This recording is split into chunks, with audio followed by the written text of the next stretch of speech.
Well, hi folks, thanks for getting here on time. Some familiar faces, but I think there's some new faces as well. Who's new to Macquarie Uni this semester? Okay, well, in for a shock to the system, I guess. Don't hesitate to ask if anything's confusing. So there might be some repetition for the old hands, but you've made the effort to get here on time, so why don't we start? So my name is Ian Chrysler. I've been teaching management units here at the uni for some time already, more than a decade. I had a lot of experience in industry for quite some time, and I've been in and out of university. I have a PhD and I have 2 master's degrees, and it tends to work out quite well that teaching here doesn't interfere with my golf too much. This is an interesting unit, ITIC 842. We call it Enterprise Management, and it's at the CIO level. Not really something that probably any CIOs, IT managers in this room? You are? Oh, so why are you doing your Masters? What's your name? Danny. Yes. Hi, Danny. Welcome, Danny. Well, I've finally come back and do what I've been promising to do for about 10 years. Okay. And what sort of firm do you work for? Actually, dare I say it, a different university. Oh, really? Yes. Well, who do you work for? UTS. UTS. So why didn't you do it in UTS? Rather embarrassing, isn't it? No benefit of course, to be honest. They didn't quite have the right course I was looking for. To be fair, I've only been there for a month as well. So. Yeah, but you work there and you could study there. Oh, okay, we'll talk further. So, Danny, I want you to contribute, okay? Tell me what makes sense and tell me what you disagree with, which you're welcome to. You're welcome. Welcome to disagree at any time. That doesn't mean you'll pass the course, but... Damn. But, share your experience with us, okay? So Danny's unusual. It's unusual to have IT managers in this course. But I'm glad I asked. Why then, if you've got a technical role or you're aspiring maybe to a project management role, for instance, why should we teach enterprise management? Why should we teach at this level? Well, it helps you to observe your managers. You'll get to understand the direction you're given. You'll get to understand the role of your IT department. You'll be a better employee because you'll understand what are the goals of senior management and what is the end game. As well, you can observe what is your organization doing well and what could they be doing better. And that helps you build up a mental picture of if and when you get the opportunity to be a manager, what will you do? What will you do differently? So it is of benefit, but it is somewhat abstract. At least this is better than the undergrads. I teach some young undergrads. They're largely young. Yeah, largely they're in their early 20s, in 3rd year university at Macquarie. We get some mature age students, but largely that's the average age, and they can't relate very well to the concepts because they haven't worked long enough. But most of you are probably average age around 30. Is that fair? Is that a fair guess? Who's younger than 30? Who's older than 30? Yeah, so who's younger than 25? Oh, okay, so late 20s is the average age. You're getting younger. This program used to be a professional development program, used to be aimed at people who had been in the workforce for some years. But I think there's an increasing trend because of the competitiveness of the workforce for students to go straight from bachelor's to master's, which is not a very good idea. It's better to have some work experience. Hands up those of you who've had some work experience in the IT industry. Well, that's most of you, so that's at least a good thing. But that's the trend. So it's about the role of the CIO. So let's have a look. Firstly, what I've opened up is iLearn. All of you enrolled in the course should have access to iLearn. Who hasn't seen iLearn? That's good. So iLearn has all the material you're going to need, has the briefings for the assessments, has a submission for the assessments. So iLearn is vital. So the first link is the unit guide. There is a general discussion forum. It means you can ask any questions and anybody can answer. I think the news forum is for me to give announcements, to make announcements, but I think you can respond to the announcements. Just play with the two forums anyway and see which one works. But the general discussion one should work for you quite well. Those who want to have a look ahead, have a look at assignment 1. This is the Turnitin submission tool that does a plagiarism check. Don't copy. I've had, and this is quite recent, it was last semester, it was, I hadn't seen this in quite some time, students who copied old assignments, even old assignments where the questions had changed, students who'd copied each other. Let me tell you, those students are still facing incompletes. Their mark for last semester is still I, incomplete. That the discipline committee that is supposed to resolve this issue of alleged plagiarism still hasn't done any resolution. And it's so annoying.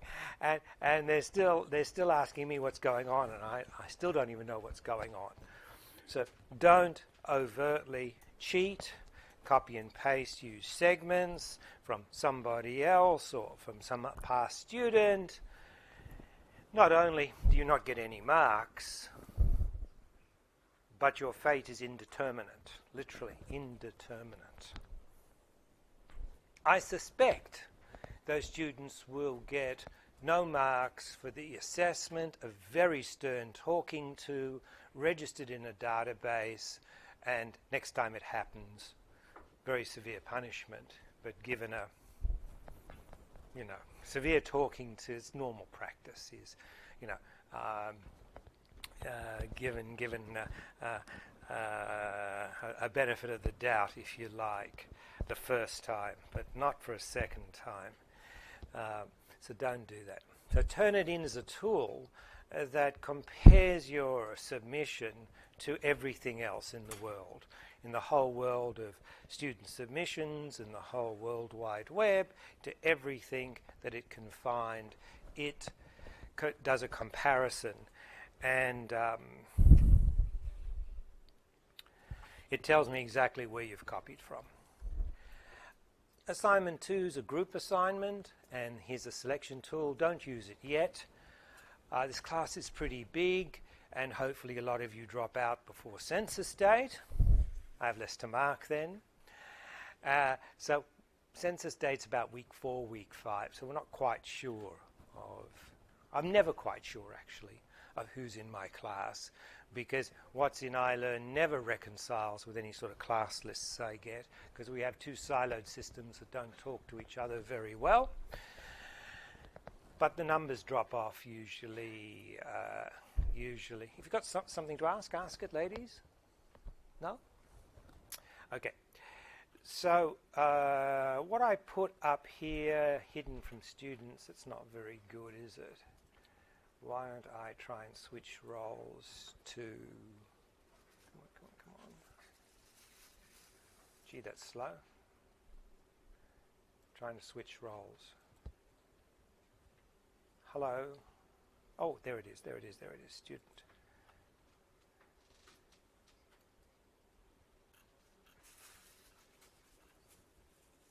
student. Yeah, that's how you see it. So our lectures, really, if you want to talk, ladies, go for a walk. Well, it's raining, so maybe just the foyer, and talk as much as you like. But if you have something to say, put your hand up, get my attention, contribute by all means. But when you're chatting, it disturbs me, disturbs everybody around you. So the lectures are online, and any readings I've got for you are here. So have a look around. I know some of you have, and one student's even read the reference, full marks there. You might understand what's going on. The style tends to be lecture because unlike other universities that do the flipped classroom, it doesn't work here because the flipped classroom requires the students to do all the work in preparation of the class, and then we sit and discuss and have a tutorial. It's far more interesting, far more engaging, but it requires students to do the work up front, and I find that our students are not very good at doing that. That seems to be a trend in university as well. So it tends to be lecture and then tends to be case study, and I give you time to read the case study because most of you haven't read the case study. But here's all the material. And lucky us, in week 9, it's a public holiday, and we sort of pick up that extra week here because we've got to spread week 13 across two evenings. So it's still officially 13 weeks. Let's have a look at the unit guide, which will answer a lot of your questions and give you an introduction to the unit. So there's me, and you need to contact me. Email is the simple way to do it. Given the number of emails I get, you know my email address. Assessment, that's a good place to start. There's 2 types of assignments relating to the course material. The first assignment is going to relate directly to innovative IT technologies. So what's innovative? Guys, what's innovative today? Yeah, artificial intelligence, big data analytics, applying AI to big data, which is called augmented analytics. What else? Machine learning, which is AI. Cloud, everything's moving to the cloud. VR, virtual reality, absolutely. Augmented reality too, mixed reality. Blockchain, yes. What else? Sorry, guys?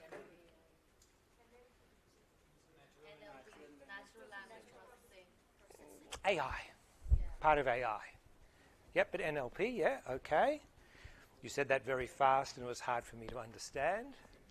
That's okay. Anything else? IoT, yes, Althea. Hello, welcome back. I'm good. I expect some spirited discussion. If I don't get that from you, I'll be disappointed. I missed that. So there they are. They are the sort of new things that are happening. And in fact, in week 2, starting next week, we're going to have some fun. Gartner, I love Gartner. You see, what the hell do I know? I'm just a mere mortal. I've got some experience, but it's out of date. The experience I've had in the corporate world. I was a senior executive for a couple of US healthcare multinationals, in fact. But that was more than a decade ago, and technology moves so quickly. So how do we know? Well, I don't. I rely on Gartner. Gartner is the world's #1 analyst, IT analysts. They are the most reliable and credible, in my opinion, and we're going to base our view of where technology is heading based on Gartner's analysis. I'm sure there are many other ways we could do it, but just except for this course, that's my bias. That's how we're going to do it. So we've got a recent presentation from Gartner from this year on what is the contemporary CIO's agenda. What are CIOs looking to do today? So that's a very good introduction to new technology. And the technologies I've chosen are this area of virtual reality, augmented reality, and mixed reality. And we'll look at it from a Gartner perspective. We'll look at artificial intelligence and machine learning, applying that to big data, which is called augmented analytics. Getting the machine. Don't we love using Waze, Google Maps? Waze tells you the congestion, and that's an example of augmented analytics. Where you've got big data, you've got GPS signals from tens of thousands of users, and the machine is telling you where the congestion is.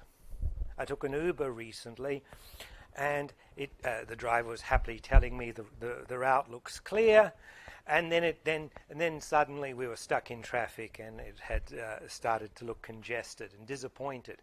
But that had just happened, you see. It's real time. The app is updating in real time. Just because it's clear now doesn't mean it's going to be clear in 5 or 10 minutes' time.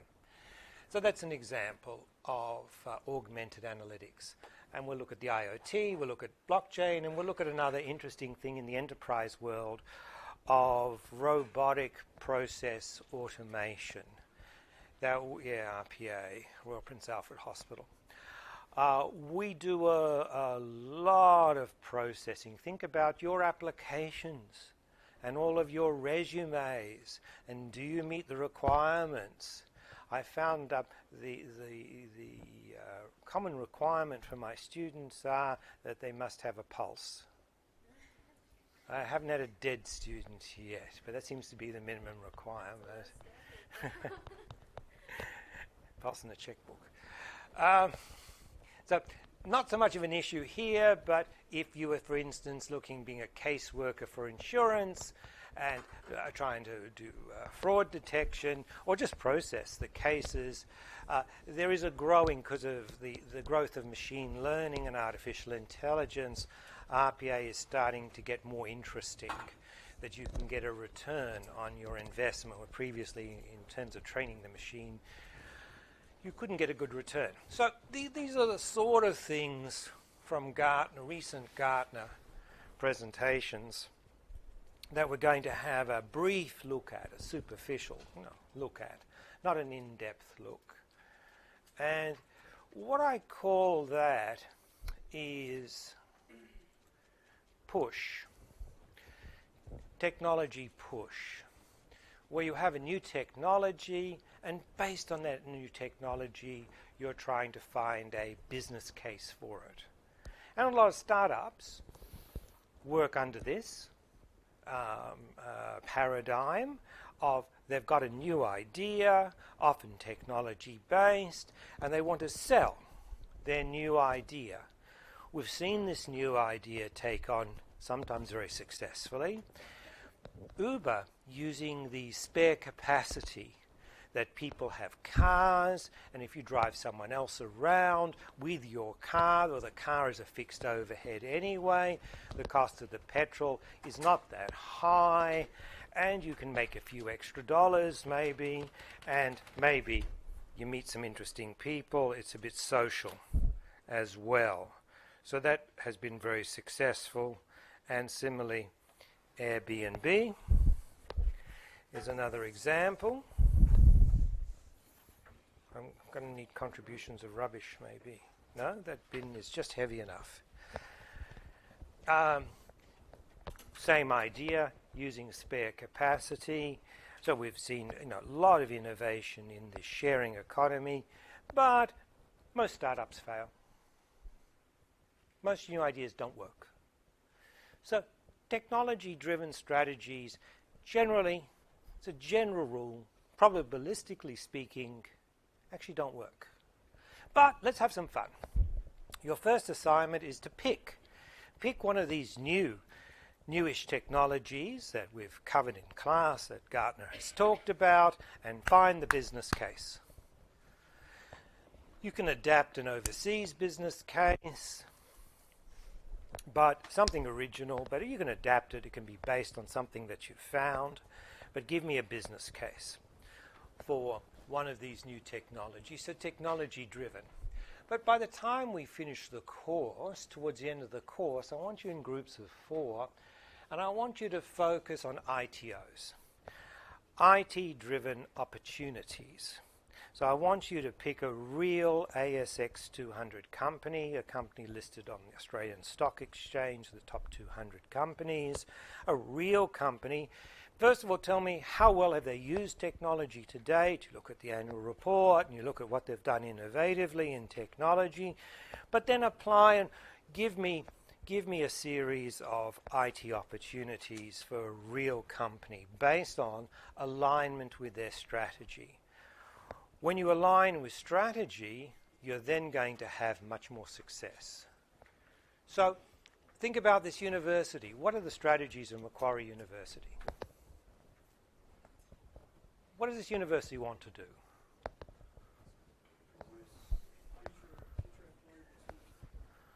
No, not really.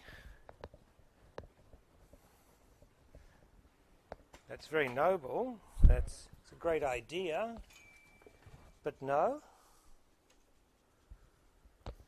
Indirectly, possibly, and it doesn't do any harm that you've got future employability.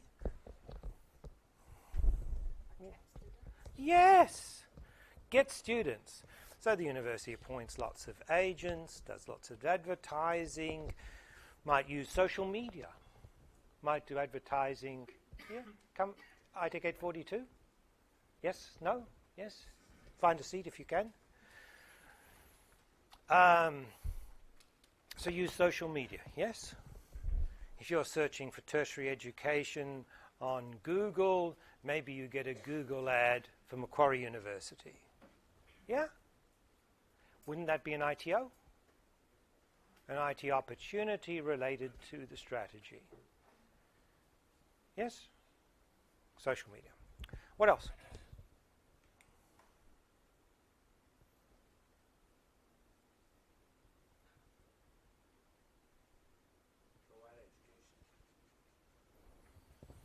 Sure. So the university's business model is twofold. Is one to provide education. What's the second arm of the university in its core business? Research. So it does research and provides education. So in the provision of education, how can technology help?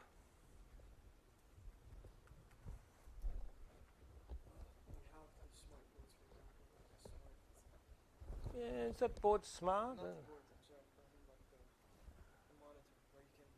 Yeah, that's right. Well, that's better. We've got some technology here that sort of is a bit dated and old, but the idea is to, you'll find that attendance not required, is not mandatory, and lectures are... Really, is it? No, that's going to be annoying when you're Really? I couldn't have guessed. It's real amateur hour, but we do these appalling recordings. Having different dashboards for different tasks that we want to do, like for login and iLearn and... Having a student portal, where what we try and do with one login, single sign-on, yeah. Yeah, student portal. No, having one portal where everything is available. That helps the student experience. But what else does it do? ITEC 842? Yeah, find a seat. There's one over here. So hold on. We're talking about the student portal. So it helps in the user experience, the customer experience, to generate more customers, because you're seen as customers. So, but what else does it do? Yes, for you as a user, improves your UX, your user experience. What else does it do? Potentially. integrate all the applications platform. Yes, but what is the business goal? What does the business get from this? Same cost. That's it. Yeah, reduce That's it. Henry, yes? Yes, thanks, Henry.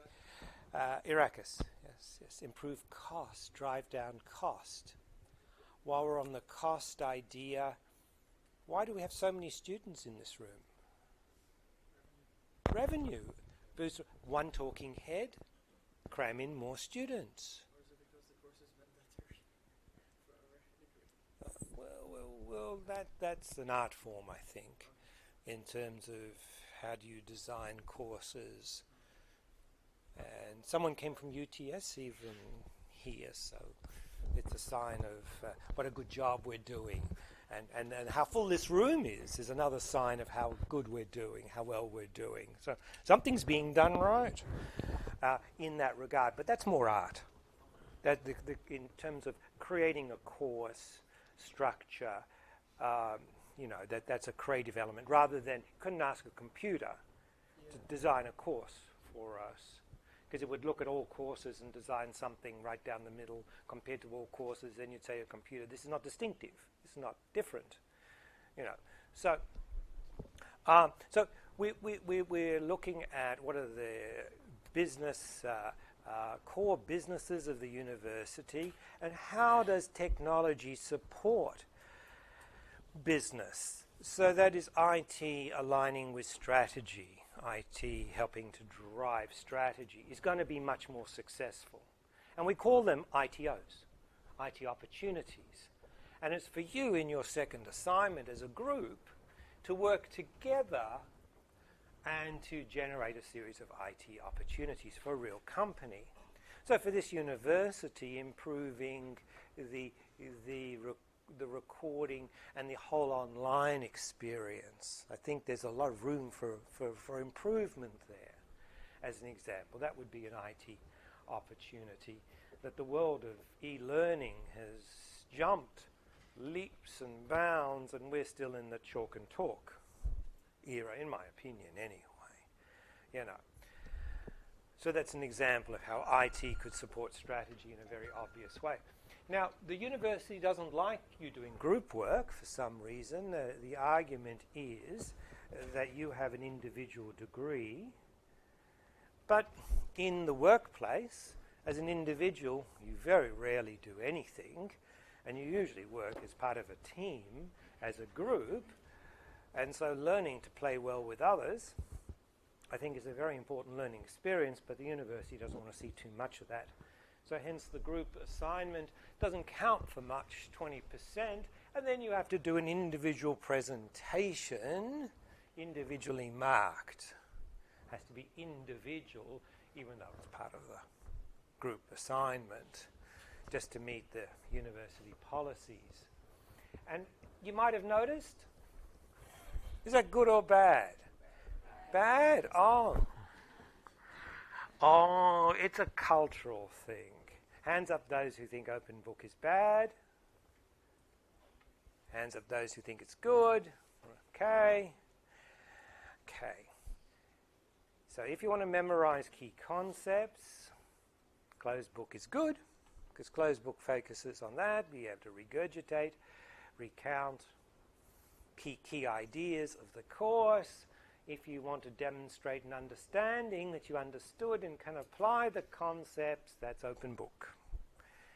So it's sort of a knowledge era we're in, and our text is sort of that thick, it's a big text.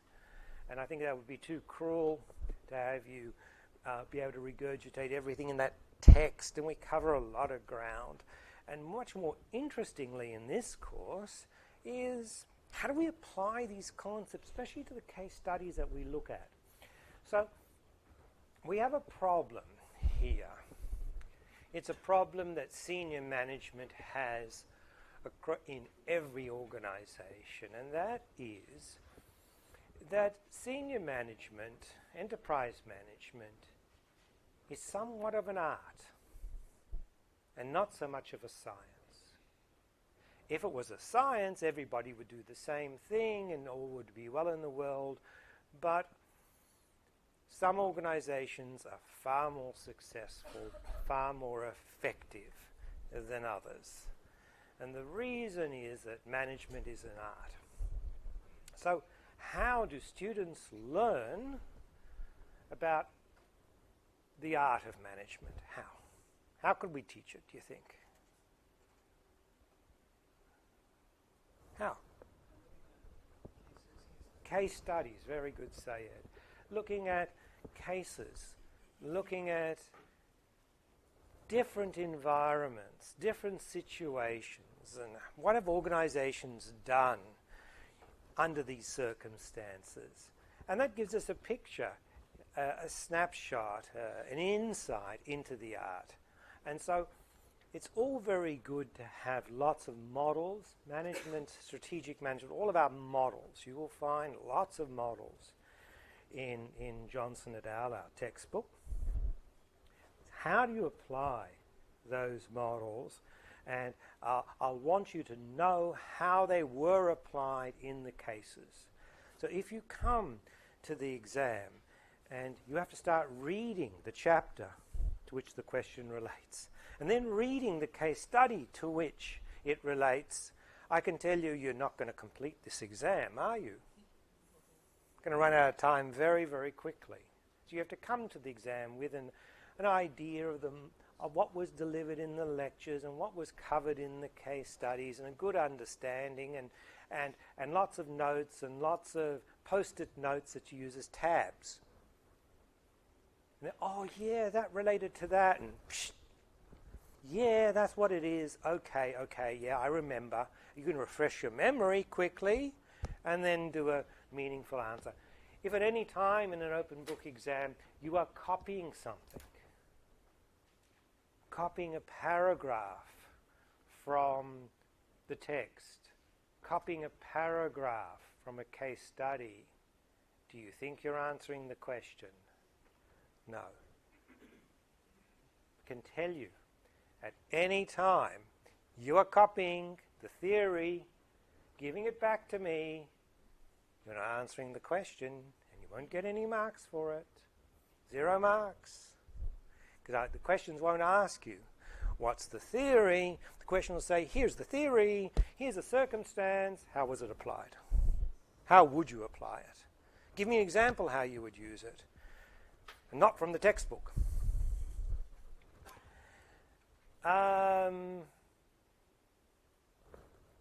Confused?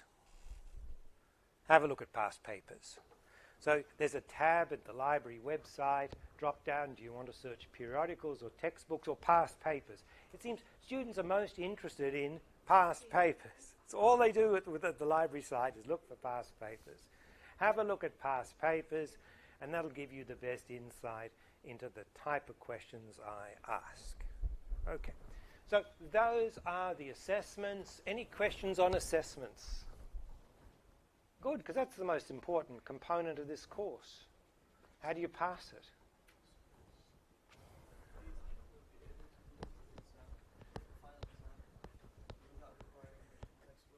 Oh, good question. No. And with that, I'm going to cover it now. So, delivery and resources. There's 2 resources. References that I've used, like today I'm using an article from MIT Sloan, Massachusetts, that's not the Masters of Information Technology at Macquarie University, it's Massachusetts Institute of Technology. Their business school, Sloan, is a world-leading business school, and I love their magazine, Sloan Review, because it's very technology-focused, technology and business-focused. And so I love to cite from it, and I've used this reference quite a number of times because it's one of my favorites. So when I'm citing that, I'll usually give it to you, give you the reference. So that's fine. That's on the Ireland site, and you could print it and bring it to the exam if you want. The other thing we're going to cover is exploring strategy from Johnson et al. This is a UK text, and Johnson et al. Used to be Johnson and Scholes. Now there's more writers than just Scholes. Is the world-leading text on strategic management. It's global, and we live in a global economy, and looking around this. How many of you students are from overseas? Hands up, overseas students. There we are, that's global. So most of you, literally most of you, come from overseas. So it's not an Australian text, it's a UK text, it's a very, very good text, and we're going to fly through it. I'm going to cover, I think, 2 chapters an evening, which is pretty fast. And just to introduce it to you, but the idea is that it gives you the core concepts, not every detail, but it'll be the core sort of issues, core sort of models that I cover in the exam, and I want you to know and look at past papers as an indication. And we have a problem. The problem is the e-book's very user-friendly. It's $60, and you can bring it with you so easily on your devices. Because we're still in the dinosaur era of pen and paper, and some of you have got illegible handwriting that costs you an awful lot. I don't know of a student who has bad handwriting that gets a good mark, because you can't get marks for things that the examiner can't read. Sir, I think you're in the wrong profession. Who's in the wrong profession? Bad handwriting.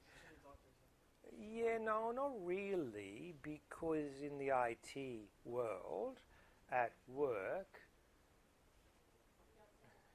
when do you rely on handwriting other than taking your own personal notes? Can you imagine sending a handwritten letter to your boss? Other than a letter of resignation, maybe. A letter of sympathy, signing a card, congratulations on something or other, but do we, in the workplace, do we use much handwriting? We simply don't, but we're stuck because cost reduction, it's a costly issue to provide PC, standardized, non-networked, blah, blah, blah, blah, blah, PCs to all the literally tens of thousands of students who sit exams.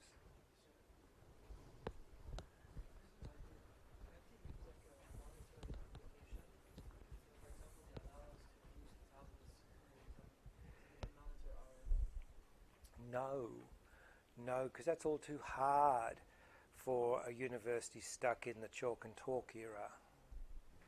That's an ITO. You see, Syed is suggesting that enabling students to use e-books is an ITO. I'm saying it'll never get off the ground. Why? Does it directly improve the university's profitability? No. Would it be a selection criterion for you to select Macquarie University because they allow e-books for the 1 in 10 open book exams? Not until all the other unis are doing it. We're a laggard, yes. Not exactly. Afia has made a very good point, and I've countered it. Let me explain the bit in the middle. It starts to become a possible strategic advantage for the innovator, and then the majority adopts. And then once the majority has adopted it, it becomes a strategic disadvantage in not having it. And that's when, you're right, that's when. So you've got to wait until every other university in the world allows it, and Macquarie will be in the back 25%. Yeah, then kicking and screaming. And ITOs are sometimes like that. They can be leading edge, or sometimes you're playing catch-up. Depending on the culture and the strategy and the art, and what's the right answer, to be on the bleeding edge or to be the dead meat, the laggard. Probably the answer is somewhere in the middle. Probably somewhere in the middle. Yeah, there's an adoption graph, and there is Moore's chasm. I'll show you.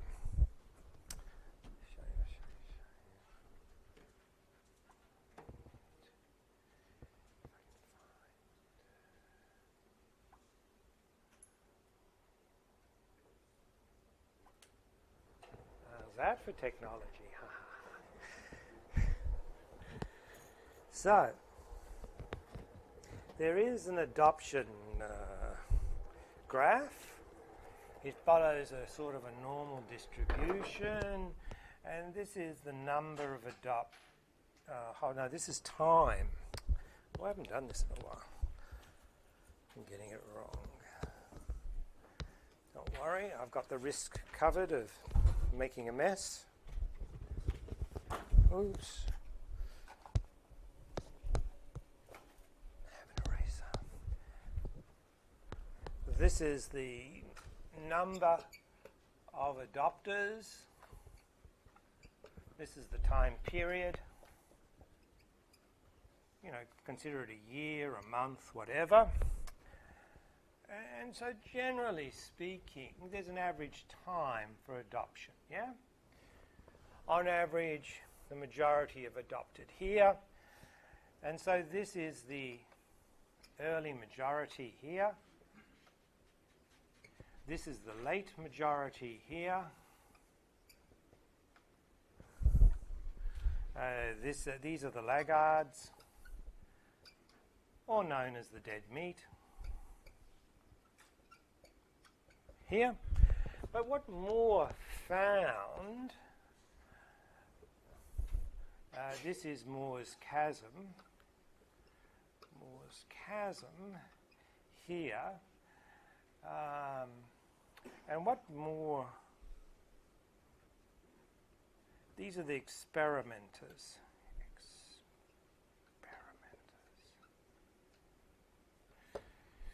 So, there is a group when anything is announced, IoT, augmented analytics, virtual reality, all the little things to blockchain we're talking about. There are those who like to experiment with the technology, try and find a use case and try and use it. They're actually not expecting to make a lot of money. They just want the reputation of having been innovative. They want to learn as an organization, learn the role, you know. So they're not significant. They're the people who queue up in front of the Apple store for the latest iPhone, the latest gadget from Apple. You know, anything new, they want it. And organizations can be like that too.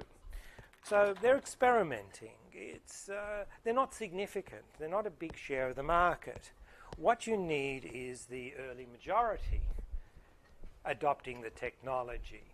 And then you're going to have success, because then it becomes quite common and the late majority get dragged kicking and screaming. And, you know, there are those who still have a basic phone, don't have a smartphone, for instance. Well, they'd be the laggards as an example here. But more to find this chasm, and it's to make this jump that's particularly difficult. And that's my problem with the push strategies, is you can experiment quite easily, and Gartner recommends it, but actually to push it through the organization, maybe you should wait until it becomes a bit more mature. So that's probably the answer. So yeah, Syed, that's a very interesting adoption curve. And we see Moore's chasm here. Very good point. Let me now, and go back. There. Okay, so you have a quandary because you might want to get the ebook, and that will serve you very well for in class, etc. And you might want to buy an old edition of the text. But then the case studies won't be relevant. And I do ask about the case studies. So no, I haven't got a solution, actually. I haven't got a good solution for you for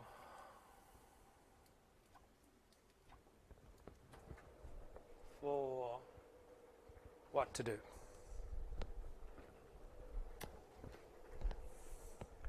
Let's have a look at the schedule, what we're going to be doing.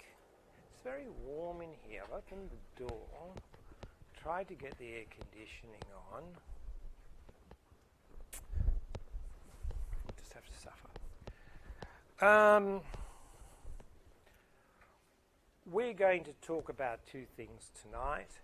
It's a bit dated, but still very relevant. A book written in 2005 by Broadbent and Kitces called The New CIO Leader, and they explain the role of the CIO in the 21st century, basically. So it's still very relevant to today and gives you a good introduction to really the philosophy of the course.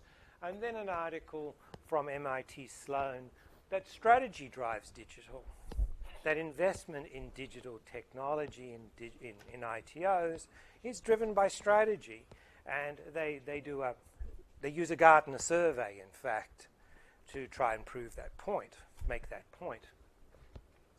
Then we'll look at new technology according to Gartner, and I've just this is a selection here, and it'll help you very much for your first assignment. Look ahead if you want to do your assignment. The assignment's due in week 4, and if you want to get onto it early, you can use any of these things. You can always look ahead. Week 6? Oh, I've given you plenty of time. I've given you plenty of time. Thanks, Syed.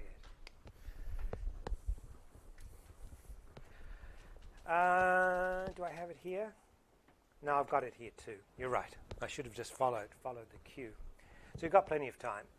And we'll have a look at another interesting Gartner presentation on industry disruption. But then we'll jump into Johnson and introducing strategy. And then we have a case. So what will happen from week 4 through to week 11 is the class will be split. We'll have the more formal lecture to begin with, take a break, and then I'll get you to read the case study. If you've read it before, will be very helpful, because I won't give you a lot of time, and get you into groups and give you questions on the case. And so we're going to look at GE, how GE is using big data and analytics, and we'll compare and contrast to Siemens. Siemens is GE's big competitor. Siemens is German.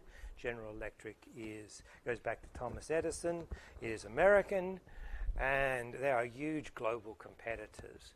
And it's very interesting to compare and contrast what they're doing in terms of big data and analytics, and using where is IT taking them. So it actually there's some similarity, as you'd expect, in the two cases. Then Johnson talks about using a macro environment analysis and then splitting your market in industry and sectors. Johnson talks about analyzing your resources and capabilities, about the importance of stakeholders and governance, and we'll make a change to fast fashion, H&M. So your homework is to check out the H&M store in Macquarie Centre. Girls, you're allowed to do some shopping, boys too. But why is H&M so successful globally? Poor Myer and David Jones, and a lot of Australian retailers have closed their doors because of the strength of the global giants, H&M, Zara, Uniqlo, because they use a lot of IT, in fact, fast fashion, fast and cheap. We'll look at history and culture, how that binds you, in fact, and business strategy and models, and just for complete change, maybe H&M's for the girls and Formula One for the boys. And that's very much the resource-based view. So come on, fellas, what do you need to succeed in Formula One? What do you need? Yeah, you need money. That's a start. What else do you need? I beg your pardon? Yeah, possibly. But what else? Well, you need a Mercedes engine, don't you? So you need the engine? Well, we've talked about that already, mentioned that. But money buys you analytics. And we need an engine, a Mercedes engine. What else do we need? You need a team, yeah. Driver! Hamilton Lewis. poor Daniel Ricciardo doesn't seem to be succeeding very well, but you need a driver. So what did we say? We said money, we said the engine, you need the driver. What else do you need? You need the construction of the car, the aero, the tires, the performance of the car. It's resource. It's the resource-based view of strategic management. Resources that you need. You need resources that are vario, that are valuable, rare, inimitable, and have organizational support. And we'll see applying the Vario model to Formula One. Valuable, rare, inimitable, and organizational support.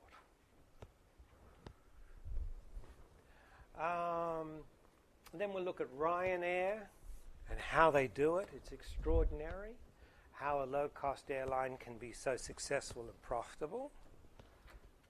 Very good strategy there. We'll look at acquisitions and alliances and evaluating strategies, and we'll look at a completely negative case study, complete and absolute failure. Poor Amsterdam with all of their canals and all of their history, they can't have a data-driven city. It can't work because of the legacy, because of the history, because of the disparate systems, and you'll see it for yourself. It's a very interesting negative case study. And then a positive one, of course. Apple and the post-Jobs era, and looking at the strategic development process, leadership and strategic change. As a bit of risk management, those of you who've done ITIC 841 know that we have to treat our risks. I've got to make sure it's preferable that you as groups are functioning, and therefore we'll have just an open-ended tutorial I'll try and get round to, I don't know, there's quite a few of you, but I'll try and get round to all the groups and talk about your ITOs and see whether you're on the right track or not. I have found some groups at this very late stage decide to change organizations when they haven't been able to find any particularly good ITOs for their organization. So choose an organization that is likely to have good ITOs. As some advice to you. So that's what we're going to do for the next 12 university weeks. Calendar weeks, it's a bit longer because we have a 2-week break. Any questions about the content of the unit? Good. I like to keep going until about 7:30 and then have a 10-minute break. So shall we launch into it and continue?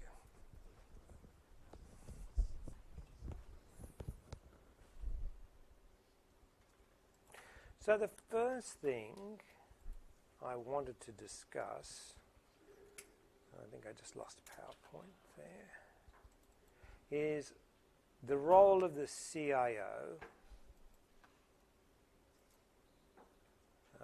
finally, the role of the CIO in the 21st century. And Danny, you're going to have to tell me whether you agree or not.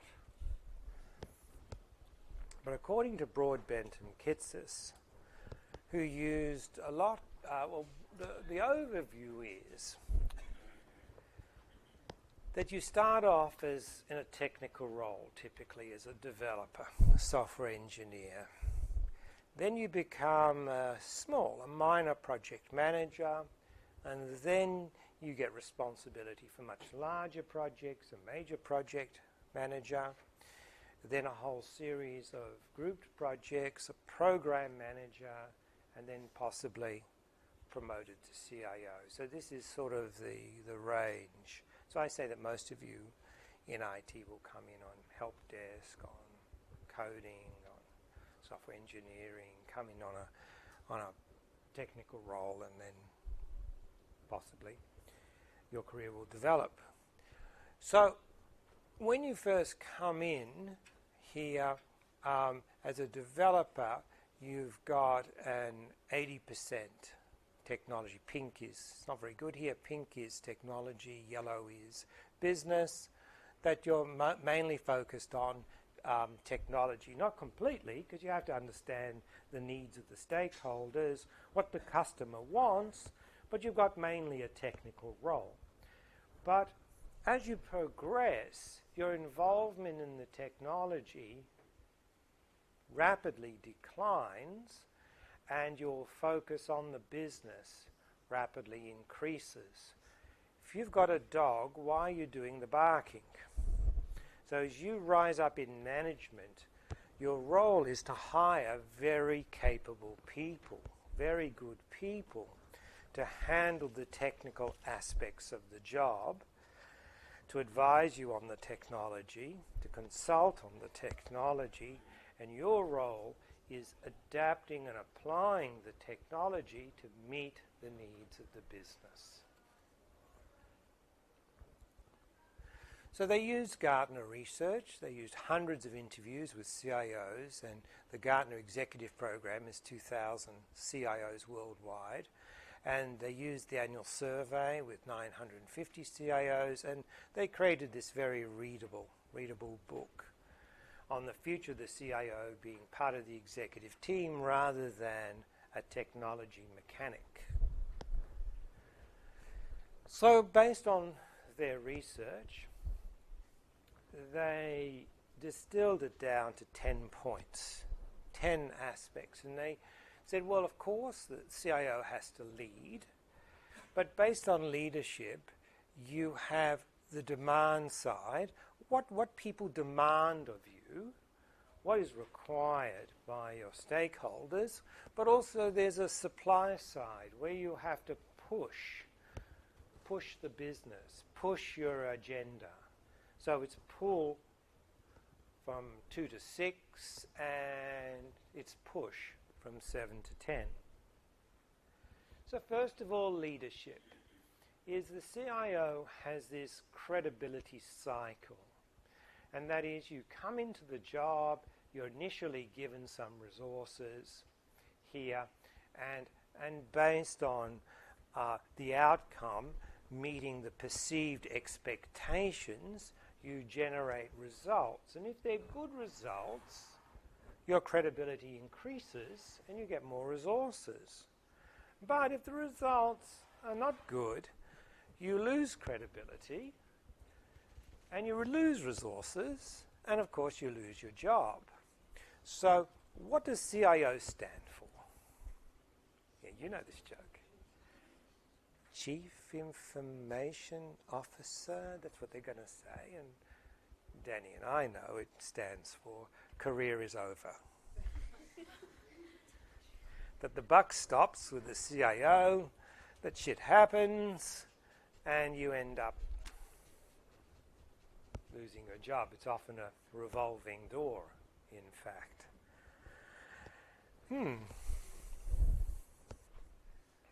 So this can be a virtuous cycle. Every success builds more credibility. What you need to do is integrate the IT objectives with the organizational objectives and to anticipate the business needs so that you can deploy this predictable stream of technology-enabled business solutions. So your job is to trial new ideas within the business, stimulate innovation within the IT spaces, to find and cultivate sponsors and collaborators, those within the business, within the organization who are interested in technology, work on pilot programs and find what gains traction, what leads to a strategic advantage. That's your role. Your role is the information technology, how it can drive the business. The business is coming to you with their ideas. You're already behind the 8 ball. You're going to be pushed in 1,000 different directions, and you probably won't succeed. So that's the difference between leadership versus management. So management's all about responding to those help desk queues, maintaining the infrastructure. It's optimizing the status quo. But leadership is about change, having a vision, a strategy, inspiration and passion. It can be charismatic, like Barack Obama. We probably all hate Donald Trump, but he's elected and he might get even re-elected. It's appalling thought, I know, but it's a likely prospect because he delivers change. He does everything his way, in his chaotic, anarchic. It's an anarchy, really. In his imbecilic way, he does generate change. He's been able to divert the defence budget at the moment to build his wall, because he promised to build a wall. You know, it's a change. People want change. Americans want change. The Britons want change, and Boris Johnson's just been elected as the new Prime Minister of Britain. Why? Well, what change do they want? Brexit. They want Brexit. It's probably, again, another bad idea, like Trump's wall. But change. Yeah, he will. With a deal or no deal, crash out. You know, be careful what you wish for, but change. But it's leadership. No. Nothing to learn from that, I don't think, other than chaos. But my point is that you can have a charismatic leader, but you can also have a chaotic leader too. Leaders are required to implement change. Have a vision. To create a break of Britain from the EU, to protect the borders of Britain first. Who knows what the Brexit vision is, but there's a vision for Brexit. And Trump has a vision for America, to isolate America, put America first, cancel all migration, deport all illegal migrants. He's got an agenda, hasn't he? A racist,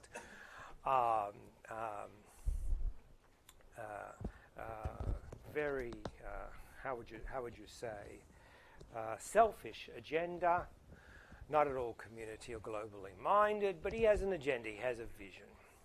Okay, they're two negative examples, but they do come to mind, don't they? Bill Shorten had an agenda. Labor had an agenda. Increase taxes to increase social benefits. We didn't like it at all. It's an interesting world we're in at the moment. So the CIO has to push, cajole, hassle, threaten, promise, and plead in equal measure. Needs a pitch. Have a catchy phrase, like the enterprise service bus, but what's it going to do in terms of improving the financials, improving the performance of the organization? Has to see the world through others' eyes, to have empathy rather than IQ, EQ rather than IQ. Because there's no formal power over executive peers. So it requires courage, resilience, persistence, a strong ego, decisiveness, motivation, and personal energy. It's interesting view. So the CIO has to understand their environment. And that's why we're teaching you strategy. So strategy starts by understanding the history and culture of the organization, doing the SWOT analysis, understanding the organizational strengths and weaknesses, and what are the opportunities and threats. So you have to know the context for IT, know the business fundamentals of your environment, know what the economic model is, how the business makes money, what drives the business executives. Understand the strategic intent. So, for example, the strategy of Macquarie's Graduate School of Management, enabling people of high potential to become successful business leaders who bring lasting prosperity to their organizations and communities. Syed, that's what you were suggesting for MQU, yes? Yes, you were suggesting that. That's their stated strategic intent, but not really. It's to put bums on seats and generate profit to pay for research. That's but it's a very noble cause that can rally people behind it. So it's a very good strategic statement, mission statement. Also want to sound prestige. Yes, they do. That's prestigious to join and to graduate, and they're developing a premium brand. That's how you develop. Why people will pay. Create an exclusive club. So examples of IS initiatives, CRM, business intelligence, a portal, iLearn, etc. that we've mentioned. So successful IS initiatives move the enterprise forward towards its strategic intent. It's not about using cool new technology. It's about achieving strategic objectives, generating revenue, reducing cost, improving service. That's Iracus. Improving revenue, avoiding cost, improving service. Understand the culture and dynamics, how we do things around here. So is IT centralized or decentralized? It usually is both in contemporary organizations. And we'll see a graphic in a minute, which is again very problematic for the CIO that so much IT is decentralized.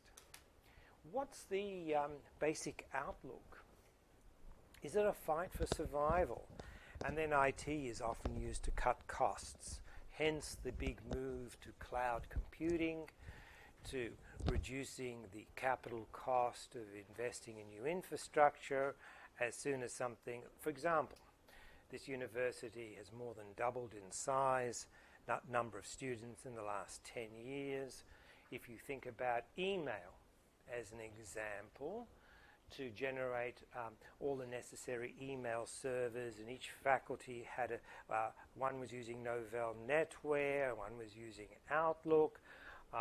All sorts of different email systems were being used across the university to cope with the growth in email, both from number of students and also our culture of emailing everybody on everything all the time. Instead of investing in more email servers and more firewalls and intrusion detection and spam detection, etc., the university simply outsourced to Gmail. It's just a cost saving. Makes it very scalable, how many number of students you have. So that's the example of just this one here, this fight for survival, using IT to cut costs. As soon as you hit a cost barrier, how do we upgrade? How do we maintain? Just outsource the whole thing to a cloud provider who's got huge economies of scale, and that's why cloud can often be a very popular choice. Maintaining competitiveness. So it could be to implement proven systems and processes to catch up to where the competition are, in fact, if you are in the late majority. But it could finally be the early adopters, the innovators, the experimenters, I call them, innovators. It could be using IT to break away, to gain a strategic advantage. And that doesn't have to be bleeding edge. What you can do is pilot and experiment and learn where the technology fits, and understanding when the technology will be mature enough to adopt. So you have to know your stakeholders, who can block the initiatives, who are passive participants, and who are active participants offering support and guidance. So you have to be very good with people and being able to read people and being able to influence people and know who's going to side with you and to form those coalitions. It's a sort of very political role. So creating your own vision. You have an advantage. And that's why Gartner is so popular. It's very damn expensive, and many CIOs subscribe to Gartner and pay through their budget the cost, because it helps them develop the vision. Gartner tells them where the future is in the technology. And so, based on your knowledge of technology, is to develop creative vision that can, where can IT be used to improve service, improve productivity, cut costs, to generate new products and services, new markets. And we'll use our case studies to have a look at how technology has been used. So move from technology discovery to business value definition. Not interested in technology for the sake of technology, but where is the business value derived? Persistent needs. So you can take advantage of this network era we're in. That processor power is doubling every 18 months, Moore's law. Communication bandwidth doubles every 6 months.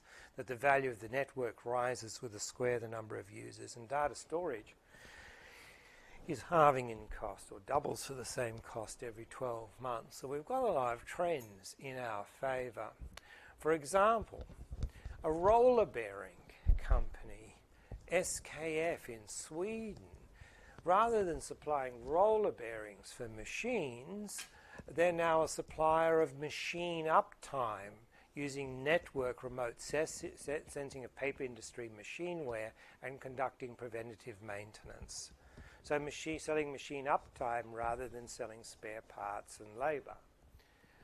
We've seen how technology with streaming services, how Netflix evolved from, it was actually originally a mail order DVD service. None of you probably know that era, because you're too young. But that's how Netflix started. You would have a list of your preferences, and of course latest releases would be very slow to come to you because everybody would put them as the old first preference. Why do you think people were interested in mail order DVDs? Netflix solved a problem. Sure, it comes in the mail, but actually there's another reason. Yeah, DVDs come sooner. No, it wasn't on demand. We didn't have the technology in those days. Netflix solved another problem, completely different problem. Oh, you were getting a DVD that wasn't available in your area. No, you could still go to your DVD. You would go to the video store, Video Easy, Blockbuster. No. You would go to your local video store, and there would be latest releases, and you could book a latest release because often, they're the ones that fly off the shelves, of course, and they were the most expensive ones to rent. To sort? It's easier to search. You could search for movies. DVDs are limited in size or capacity? No, we only want to watch one movie at a time. No.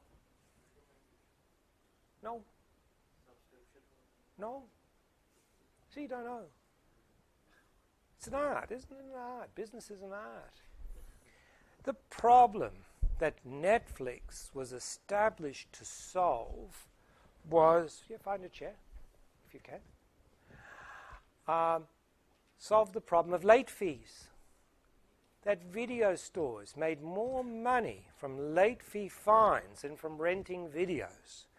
That popular video, DVD, it used to be videos, literally, VHS tapes originally. Then it was DVD.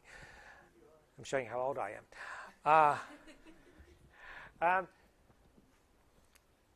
And beta is better, but VHS killed beta because Sony didn't license it. That's why. But that's another story. So you would rush to your video store to rent the latest release to video, to DVD, movie, like 3 to 6 months after it had stopped in the cinemas, right? It's the exact same pattern today, by the way, released to Blu-ray or whatever. You'd rush in. How long could you rent it for? No. No. No. No. 24 hours overnight. It had to be back in the video store by like 5 p.m. the next day. How many people were good at watching the movie and then returning it to the store? Not that many. What happened when you didn't return it on time?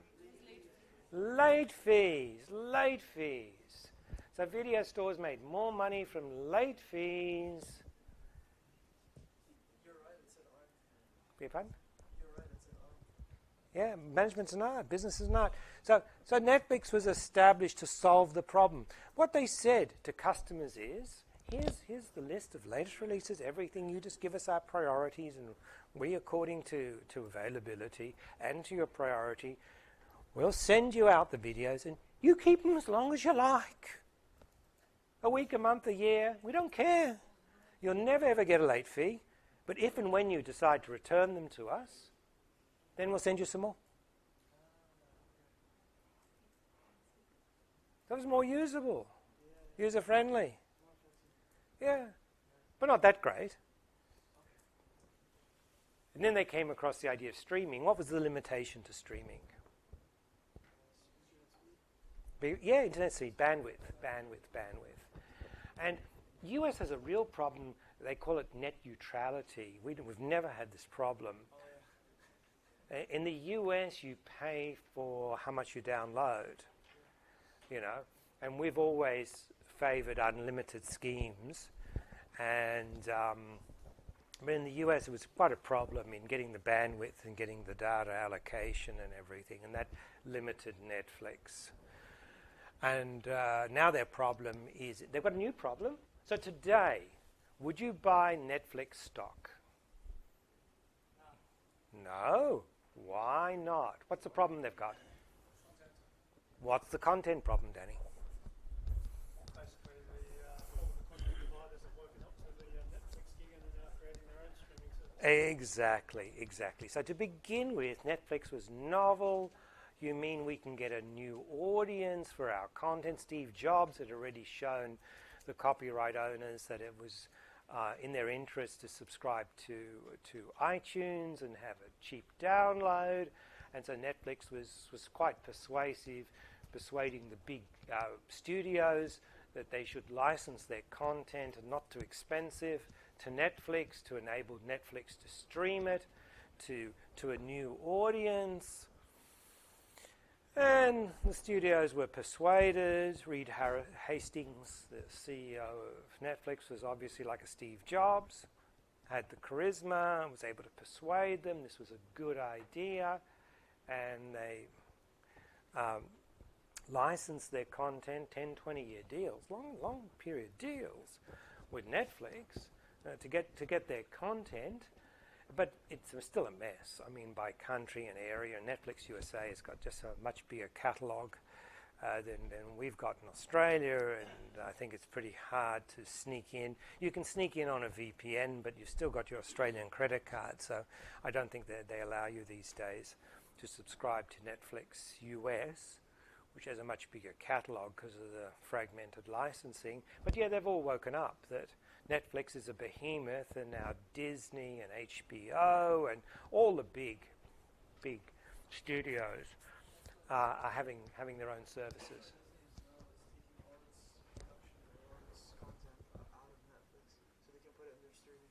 Yeah, who's doing that? Disney. Yeah, I mentioned Disney. Disney, HBO. Yeah. Hulu.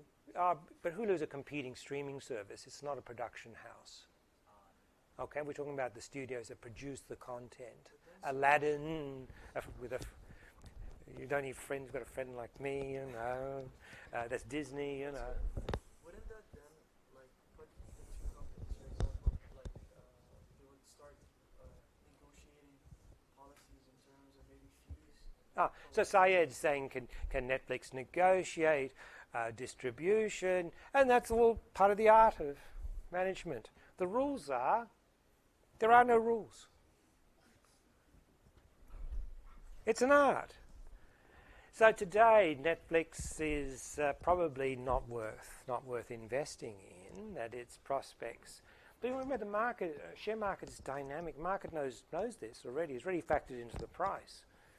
So it's always a very difficult question. Should you buy the stock of a company? Because the market already is factoring in everything it knows. So the best way to buy is something illegal. It's called insider trading. Is where you know something the market doesn't. Then you know what's going to happen to the stock potentially. Sometimes. No. No, because Watson's only looking at what the market already knows, and that's why it doesn't work. It's a nice idea. Watson may be to understand Syed, understand you, and what level of risk you might tolerate, and what sort of investments might suit you. So more personalized. Yes, to personalize it rather than a human being who has to ask you lots of questions, and you're not going to be particularly truthful, and they won't understand what you're saying anyway. Maybe Watson can learn more about you more reliably, more objectively than a person. That we're digressing. So from mail order DVDs, that shows the history. So we want to create. This is the last segment, and I'll give you a break. So just a couple more minutes, and then you can stretch your legs, get some fresh air. So being able to capture, analyze, report events as they occur, redesign processes in more real time. Take a break, and then we'll continue.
Okay, let's continue.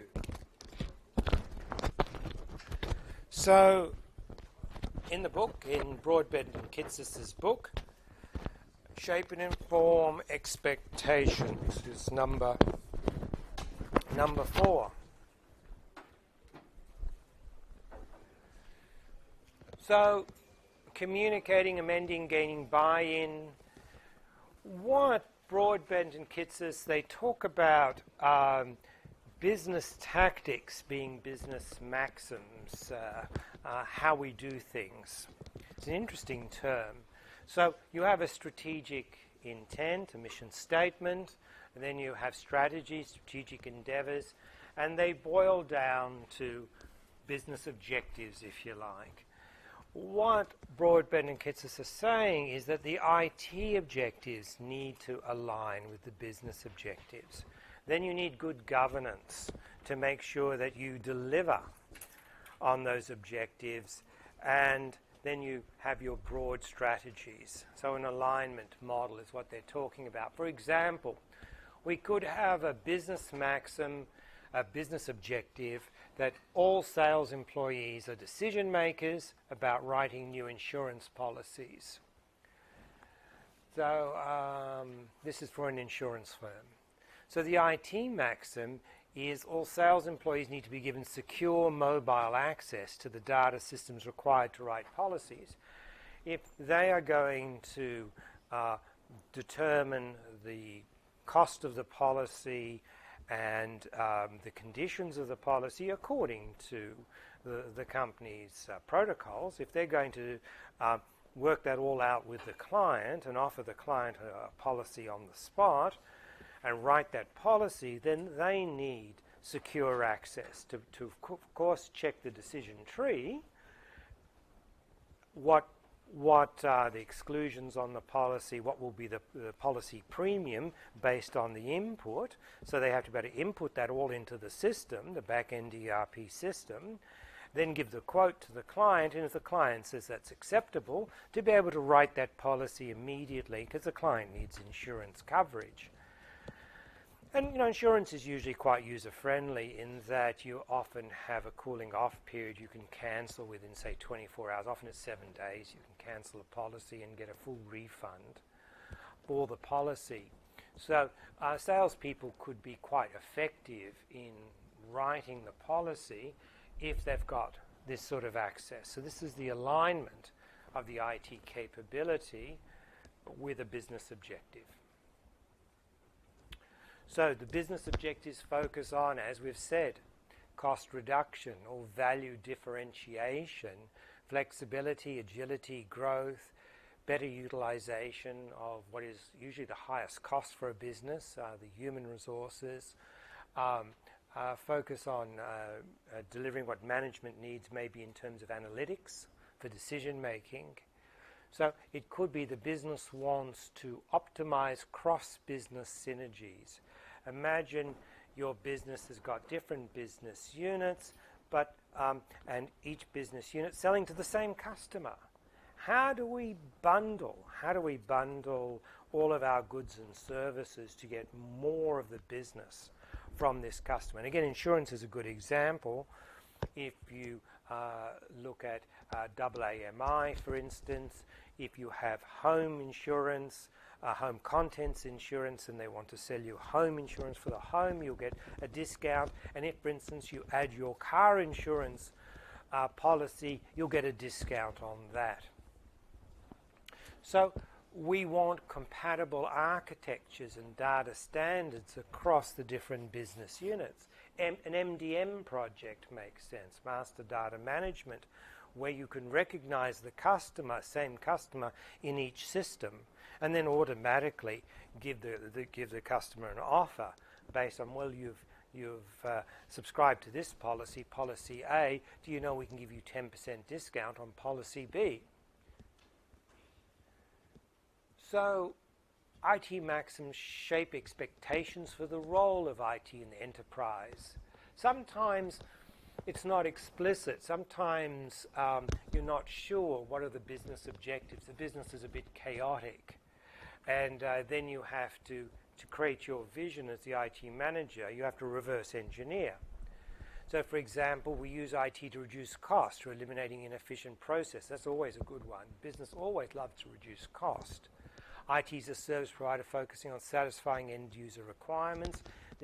Could be where there's a lot of frustration with IT, and so you build that as part of your vision. Is you want to see user satisfaction with IT. Maybe improve the help desk, improve the turnaround with help desk tickets. Maybe make the systems, simplify the systems, make them more user-friendly. For instance, I never know how many students I've got. Who's in my class? That's an indeterminate. Cannot find out. It's just garbage I get. Have I still got iLearn here? I'll show you. So that's not meeting stakeholder requirements. That's not a user-friendly system. If they ask a lecturer, well, that's a convenient thing to know. Here, participants. Here, who are these? There's you, Afia. Hi. But who's this? Who's 4567560? Hands up, please. I don't know. And then I'll get suspended ones too. This is one of you? That's you. Why don't you have a name? Beg your pardon? Why don't you have a name? Is that your student number? Yes. Why don't you have a name? Do you have a name? What's your name? No, but what's your name? Neil. Hi, Neil. I'm Ian. Pleased to meet you. She has a name. Why can't I see Neil?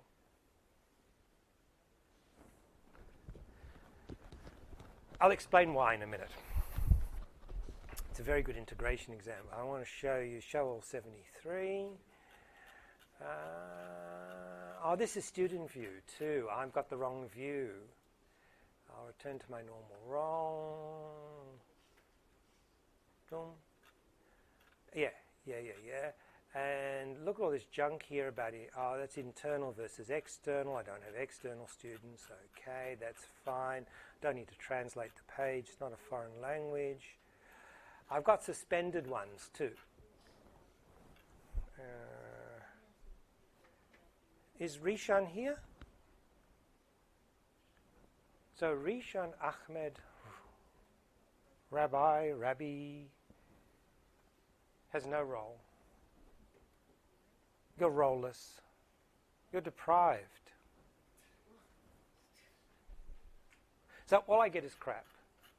I get junk in my students. And it never improves because we got census date and sometimes students disappear and often they usually don't. They usually don't disappear and I never know. So imagine if you're trying to put students into groups, you're trying to follow up on students who are not participating, not engaging. It could be you're not participating or engaging because you never enrolled in the unit. Yeah? So it makes that sort of endeavor impossible. So that's an example because they don't care. Because they have an enrollment system called Student One and it sometimes uploads some stuff into iLearn on some occasions. Nobody's really done the work. They don't have the enterprise service bus. They don't have the middleware to validate, constantly validate, to make sure that there's one version of the truth. It's probably someone does a manual upload every day when they remember, if they feel like it. And incompatible data standards, such that Neil doesn't have a name. Yeah? Because your name's in different fields in the enrollment system. They must have recorded a name. Do you know why? They wouldn't have been able to... Have you paid for the course? They wouldn't have been able to take your money. They can't put the money against a name and a student number. It would be part of the validation rules in generating a student number. Must have a name field, yeah? Why doesn't that come across into iLearn? It's because they didn't invest in the middleware. So that's where IT is not supporting the business. So if you asked the teaching staff, how can IT improve? I'd like to know who's in my class. And why is it come end of the semester, I suddenly get a new spreadsheet and I've got to reconcile the marks in iLearn against the new spreadsheet I get. And if I should misalign the fields, what would happen? All the marks would all be wrong. Every one of them. Yeah? And that's what we live with. That we do it manually. We manually have to look at... I don't actually. What I do is I use the dump from iLearn, and then I add the exam marks to that, and I hope for the best when I try and enroll in student one. And when it rejects it, then I know that there's a mismatch, and I look for the mismatch, because it's too dangerous to copy and paste all that data with a big class from iLearn into a brand new spreadsheet, because you could misalign it very easily. Excel couldn't care less whether you got the fields right or not. There's no validation done whatsoever. So that's an example of how IT could better serve the business. The service provider satisfying end user requirements. Ask the end users. How does IT support you? How could IT improve? And that's highly visible, a highly visible discrepancy, a highly visible problem. We'll always buy rather than build. We'll always implement with minimum customization. That's where IT is maybe a necessary evil, where the budget is always too low, therefore never take the risk of building something yourself or highly customizing. And hence, we see a lot of organizations have this maxim, and they just simply use cloud. Because cloud, software as a service, the SaaS model of cloud resolves all the debate. This is it. You like it or don't like it. You don't like it, that's perfectly fine. You can assess another SaaS offering, but if this seems to meet your needs, well, you're stuck with it. You can't customize it. You can configure it, and it's a very utility version of IT that works very well. So we have to have governance. The business has to get a bang for its buck. That IT is one of the worst areas for delivery of projects on time, on budget, and realizing benefits from projects. One of the worst. Has one of the worst governance in all the departments because it's very abstract. So govern, to act in a manner, fact, or function of governing. So that's governance. So governance is to govern, of course, but to govern is to rule with authority, conduct the policy actions and affairs of state. At the moment, because an expose from 60 Minutes and The Age and Sydney Morning Herald, the governance of the Crown Casino is being questioned, and Jackie Lanby and Andrew Wilkie, two independent senators, are pushing for a Senate inquiry, an inquiry into the casino industry, in particular into Crown. We'll see whether the government agrees with them or not. And the poor governance is that Crown Casino might be colluding with criminals to give visas, firstly, to overseas gangsters, to give them visas, to encourage them to gamble in Crown, in the high roller rooms, where there are spend requirements, but it could be that these patrons are laundering money because of their connections to crime syndicates. These are the allegations, which are very serious allegations. So is this good governance? Is the Crown management obeying the law? No. Are immigration officials in potentially China obeying the law in terms of visa requirements? Potentially not. And Crown employees have been jailed and prosecuted in China for flouting the law in China, where it's illegal to solicit gamblers, to promote gambling to Chinese citizens. Come to Crown in Melbourne, we'll fly you first class, we'll give you accommodation, we'll do this, this, this for you, which might be a good marketing strategy, right? Business strategy, but it's illegal in China. So if you're breaking the law, is that good governance? No. So that's what we mean by governance. It's an example of poor governance. And there might be a parliamentary inquiry. We'll see how far this scandal goes. But the allegation is that Crown employees are breaking the law by helping criminals launder their money, which is it's a very, it wouldn't be uncommon for criminals to use casinos where they create very big accounts, they gamble a little bit, spend a little bit, and then withdraw the rest. Put in $10 million, I'm a high roller, look at this, here's $10 million. Now I want a residency visa for myself and for my children. I want. Maybe more than 10 million you need for that. 100 million, here's $100 million. I'm definitely a high roller here. And think of the government tax if you are gambling that sort of money, if it goes through the casino as part of the casino proceeds and everything. And then at the end of the day, after you've had a junket, you withdraw 80 million. You've just gotten 80 million of clean money, and you've put in 100 million of dirty money.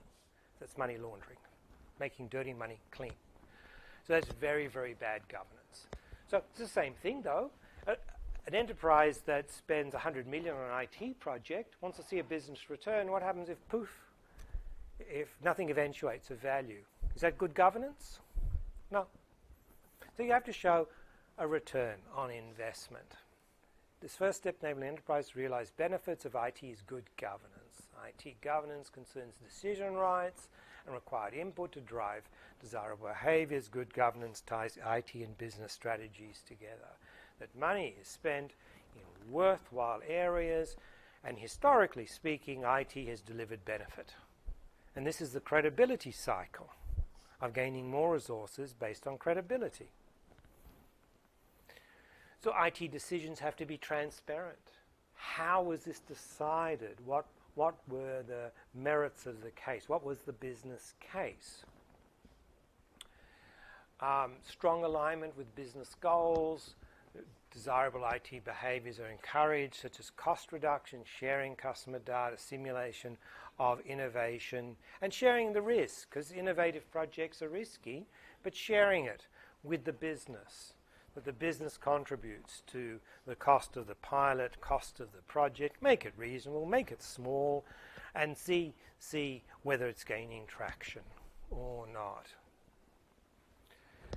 So good IT governance, focusing on business strategy, having clear business objectives for the IT investments, high-level executive participation, but having exception processes as well.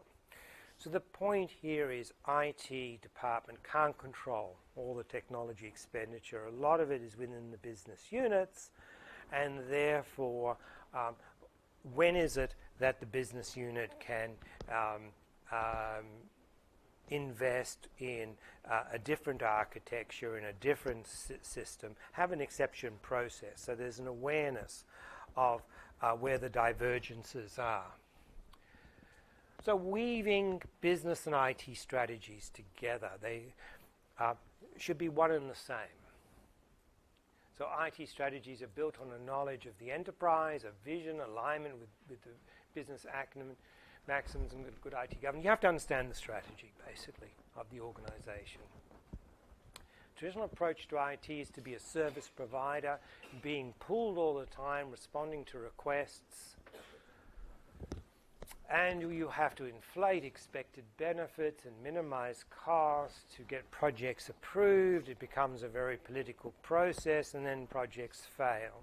They should originate from the business, in fact. The new approach is this portfolio of IT initiatives that key business managers support and understand because of their participation in the process. So bridging this gap, this chasm, this divide between IT and the business, and having relationship managers, people whose responsibility is to both departments, to both business and IT.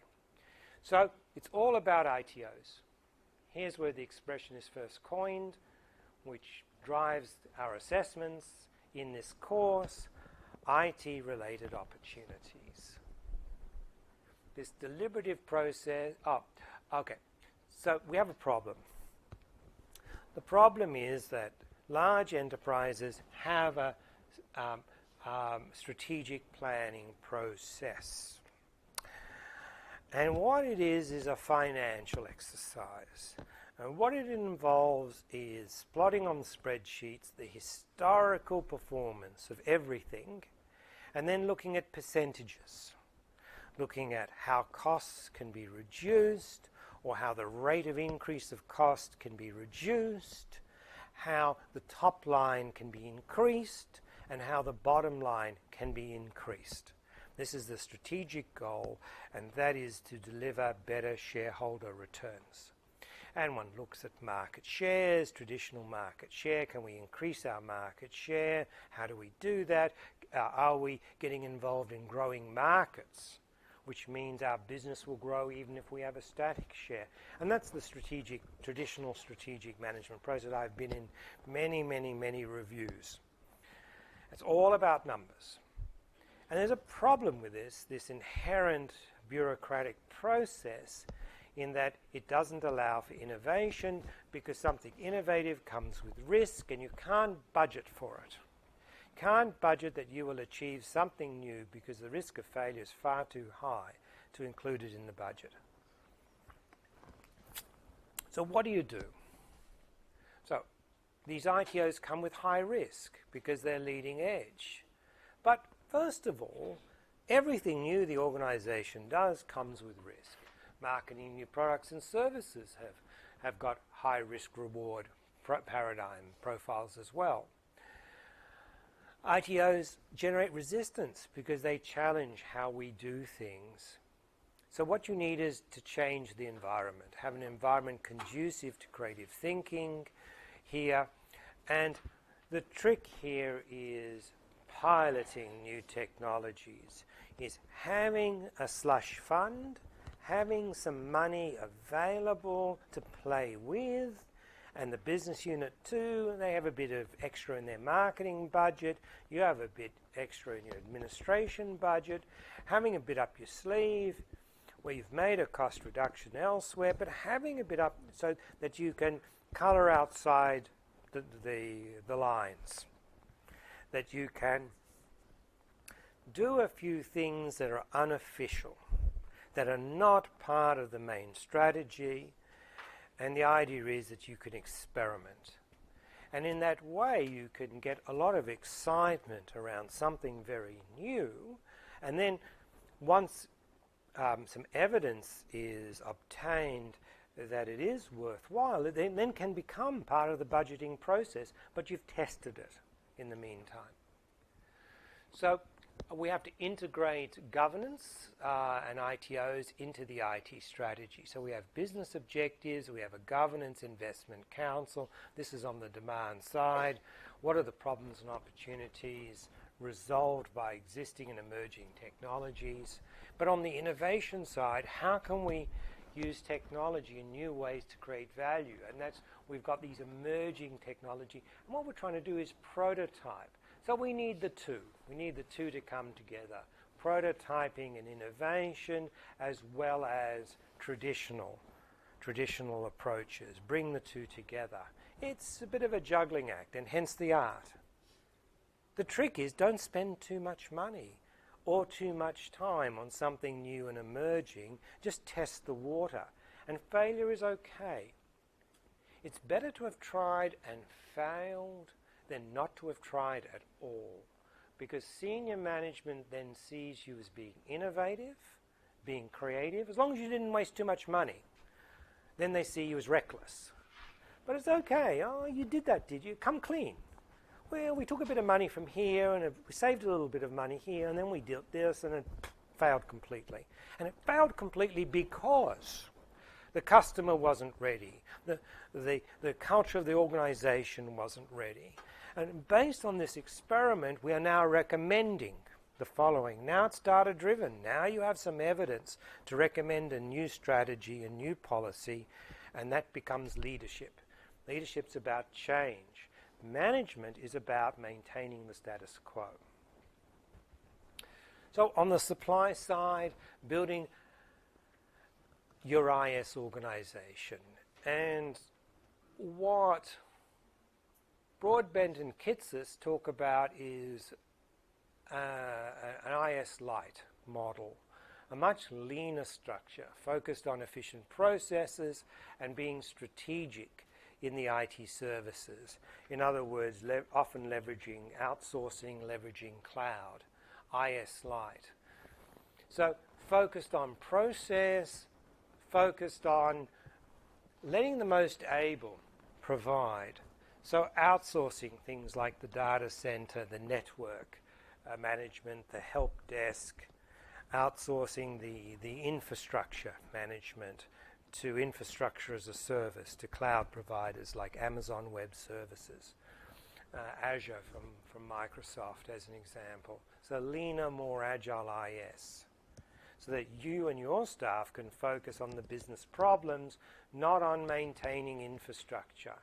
Like that should be like electricity. It should just be a commodity. And you're limited in your scope in where you can operate. So first of all, infrastructure, supporting infrastructure, and to a minor extent delivering change goes to external service providers, cloud providers as an example. But a lot of IT is embedded in the business units. They do their own thing because they don't rely on a centralized IT because they have different models, business models, different requirements. So first of all, you have this white area here, which is the central IT, but also you have to try and get a foothold into here, into what the business units are doing by trying to add some value to them. So here's the idea of these relationship managers have internal customer-facing section of the IS organization, understanding the business customer here, communicating their demand, their needs to the IS organization, managing expectation and demand for IT services. So IS has to be sound financially, it has to provide an ROI, and it has to be cost efficient, lean and cost efficient.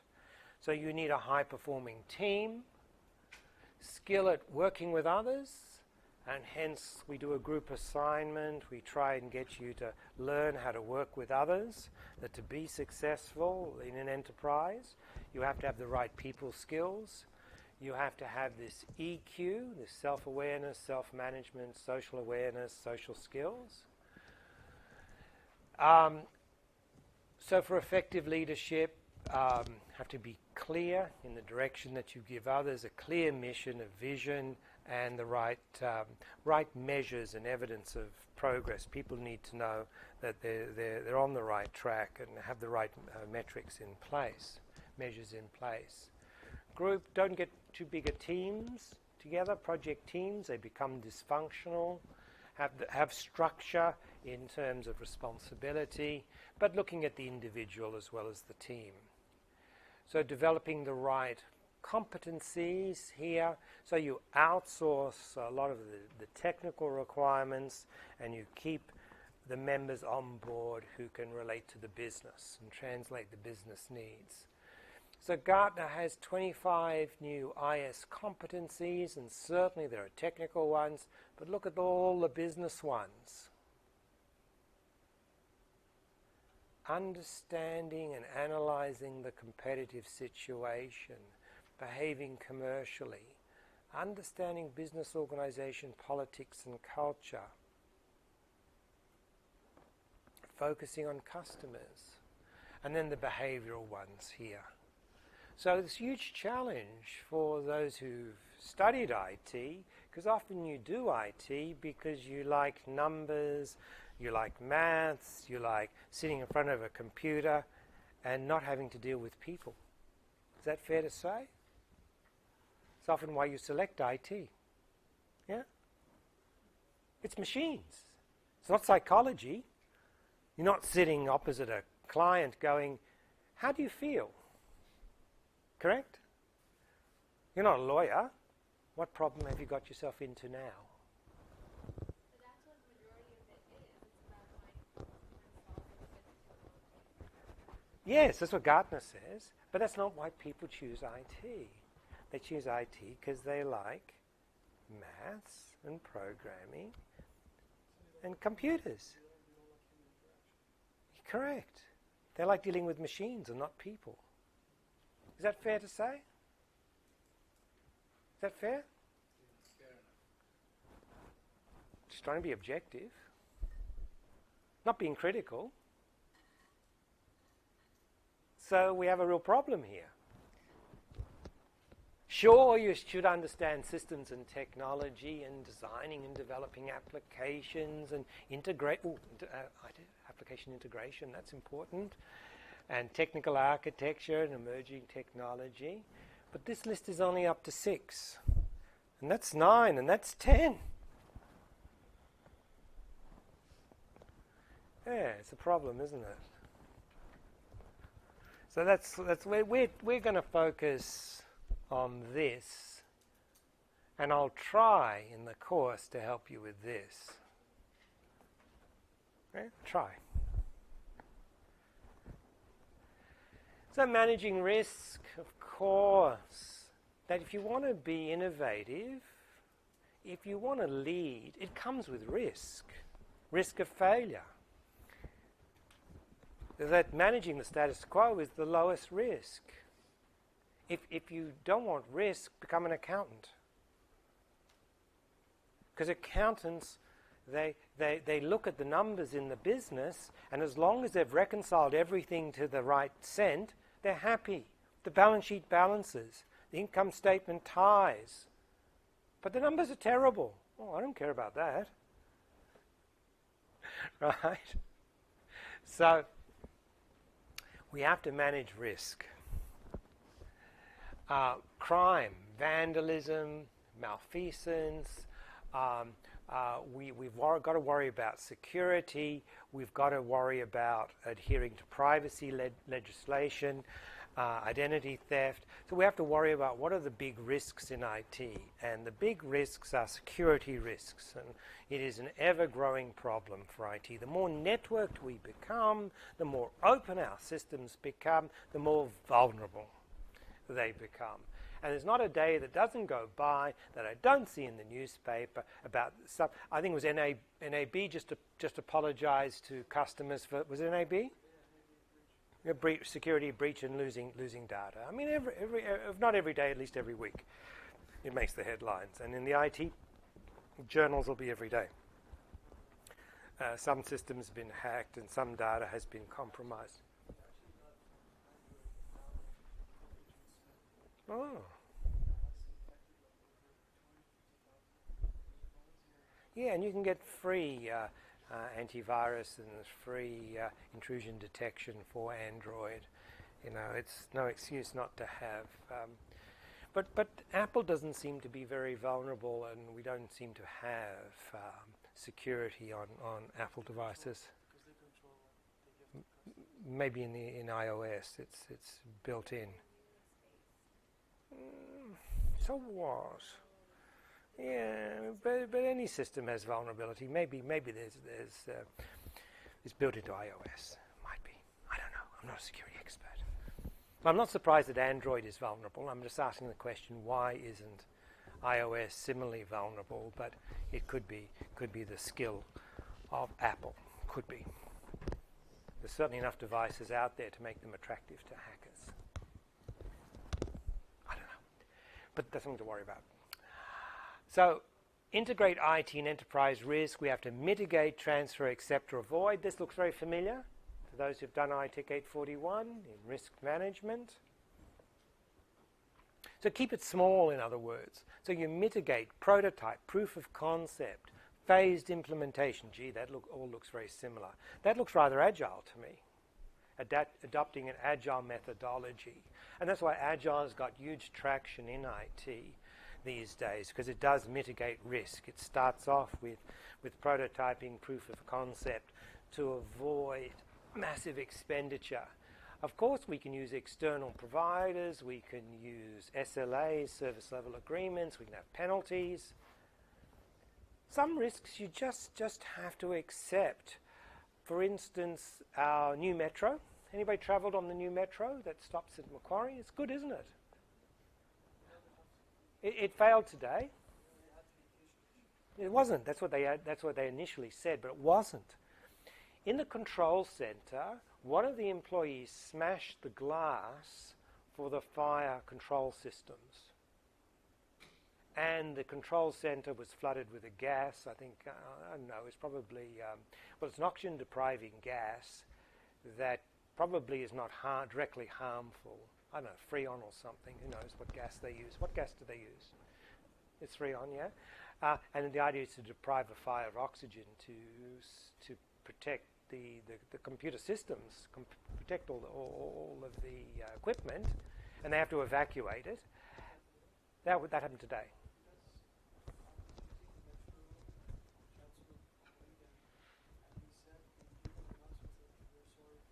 Yeah, but that was a weekend. Yeah, that was on the weekend. I'm talking about today. So some risks, you just...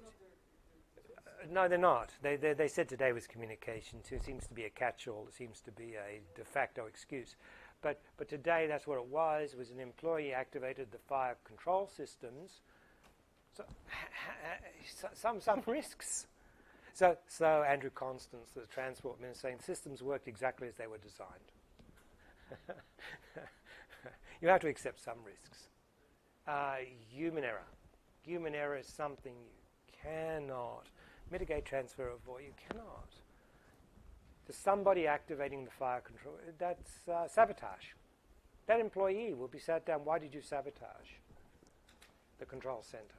What was going through your mind? You know. Don't know whether it's criminal, but might be good grounds to axing that employee. So you've got to communicate. You've got to advertise. You've got to sell.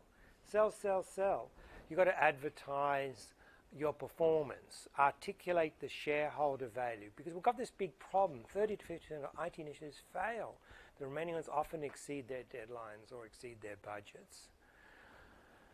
So you have to translate the technical benefit into a business benefit, into a shareholder benefit. So, for instance, the new version of the application allows 78% more simultaneous transactions or cutting record locks by 50%. That means it will reduce costs by cutting the time for order entry by 8%, enhance quality, ensuring correct data.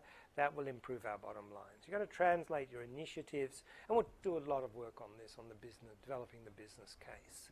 Here, the technical benefit is a business benefit. That is to be a stakeholder benefit. So it percolates up. We start off with an IT infrastructure, an IT investment in infrastructure or in applications, and it improves our business processes, that improves our business operations, that delivers the financial value, IRACIS.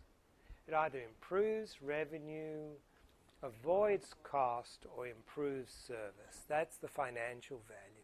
You have to relate it up. Otherwise, it's not worth doing. Don't do it. So have effective dashboards, post the dashboard on the internet. So responsiveness is a very good indicator. And that's help desk, tickets, how quickly are tickets resolved. So Gartner are very good with metrics. I love their metrics. What the business watches, what you report. So system performance, support, how well you're partnering. I'll give you a translation in a minute.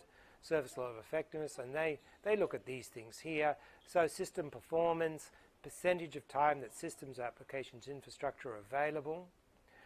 IT support, percentage of time IT support staff are available to help with new requests. Mean time to resolution of help desk tickets. Partnership ratio, percentage of IS projects in which there's IS participation early in the business process.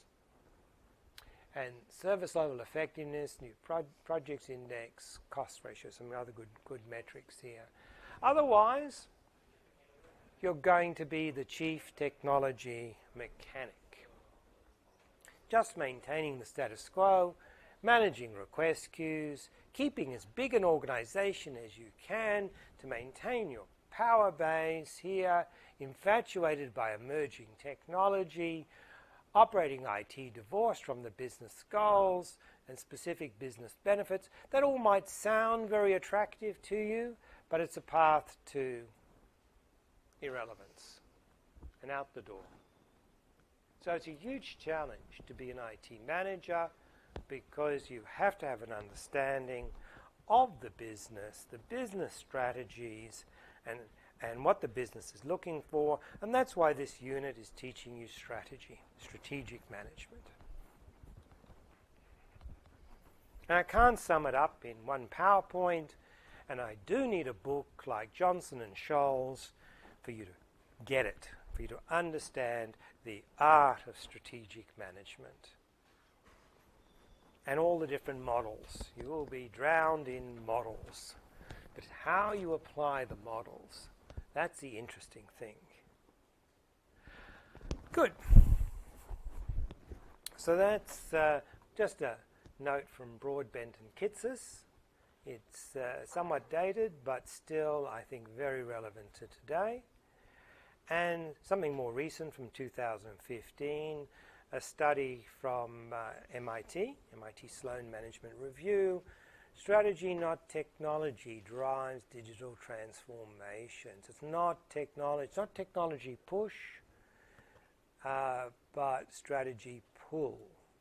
So how did they come up with that conclusion? They did a study, and we'll have a look at the study.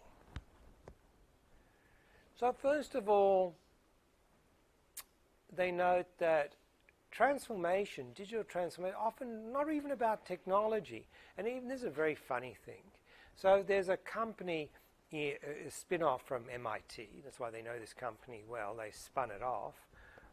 So MIT Media Lab is, the entrepreneurial arm of MIT. And they spun off a company called Humanize. And it integrates wearables and sensors and digital data and analytics. Beg your pardon? They integrate into the workplace. Yeah. They look at people's Yeah, you looked them up. Yeah, very good. And they were interested in how do people collaborate? Who talks to whom? This is also subject to the Hawthorne effect, and that is that once you watch people, their behavior changes. They usually behave better because they know they're being watched. So it's actually hard to measure. As soon as you start watching people, their behavior changes. But anyway, they looked at a travel company's workforce, how they collaborate over lunch. So Humanize is looking at adding technology to improve collaboration. Maybe we need social media. We need so corporate social media would be an idea. Well, they found that the technology was not the answer. What they found was productivity went up based on the number of people at the same table. So in the lunch tables, productivity went up when they eliminated the small tables and people started to talk to each other with much bigger tables over the lunch. So in other words, business is interested in results and not interested per se in investing in technology. You can even argue that business has an aversion to technology, because when you invest in technology, for example, trying to persuade Macquarie University to provide computers for you to use in the exams, so you not using handwriting. Now, first of all, for the examiners, for the markers, who are all the teaching staff, and an army of contractors like myself. Yes, wouldn't that be a lot easier? That we only see printed? I wouldn't have to come in and physically collect exam papers. It would all be on a secure drive. I could mark your papers anywhere, anytime, and it would be digital. As well, the record of my marketing could be audited and supervised by anybody with authority to do so. For you, it would mean the exam process emulates the workplace. You're supposed to provide written communication in the workplace, not handwritten. And it addresses a huge problem that with the younger students probably, I'm not sure, I haven't correlated with age, but potentially our younger students don't know how to write. Their writing skills are deteriorating rapidly because toddlers are being given tablets. You give them a notepad, they want to start pressing it and wondering why isn't it reacting to it, right? They're used to a touch screen. So now, why is it that the university won't invest in computers? Why?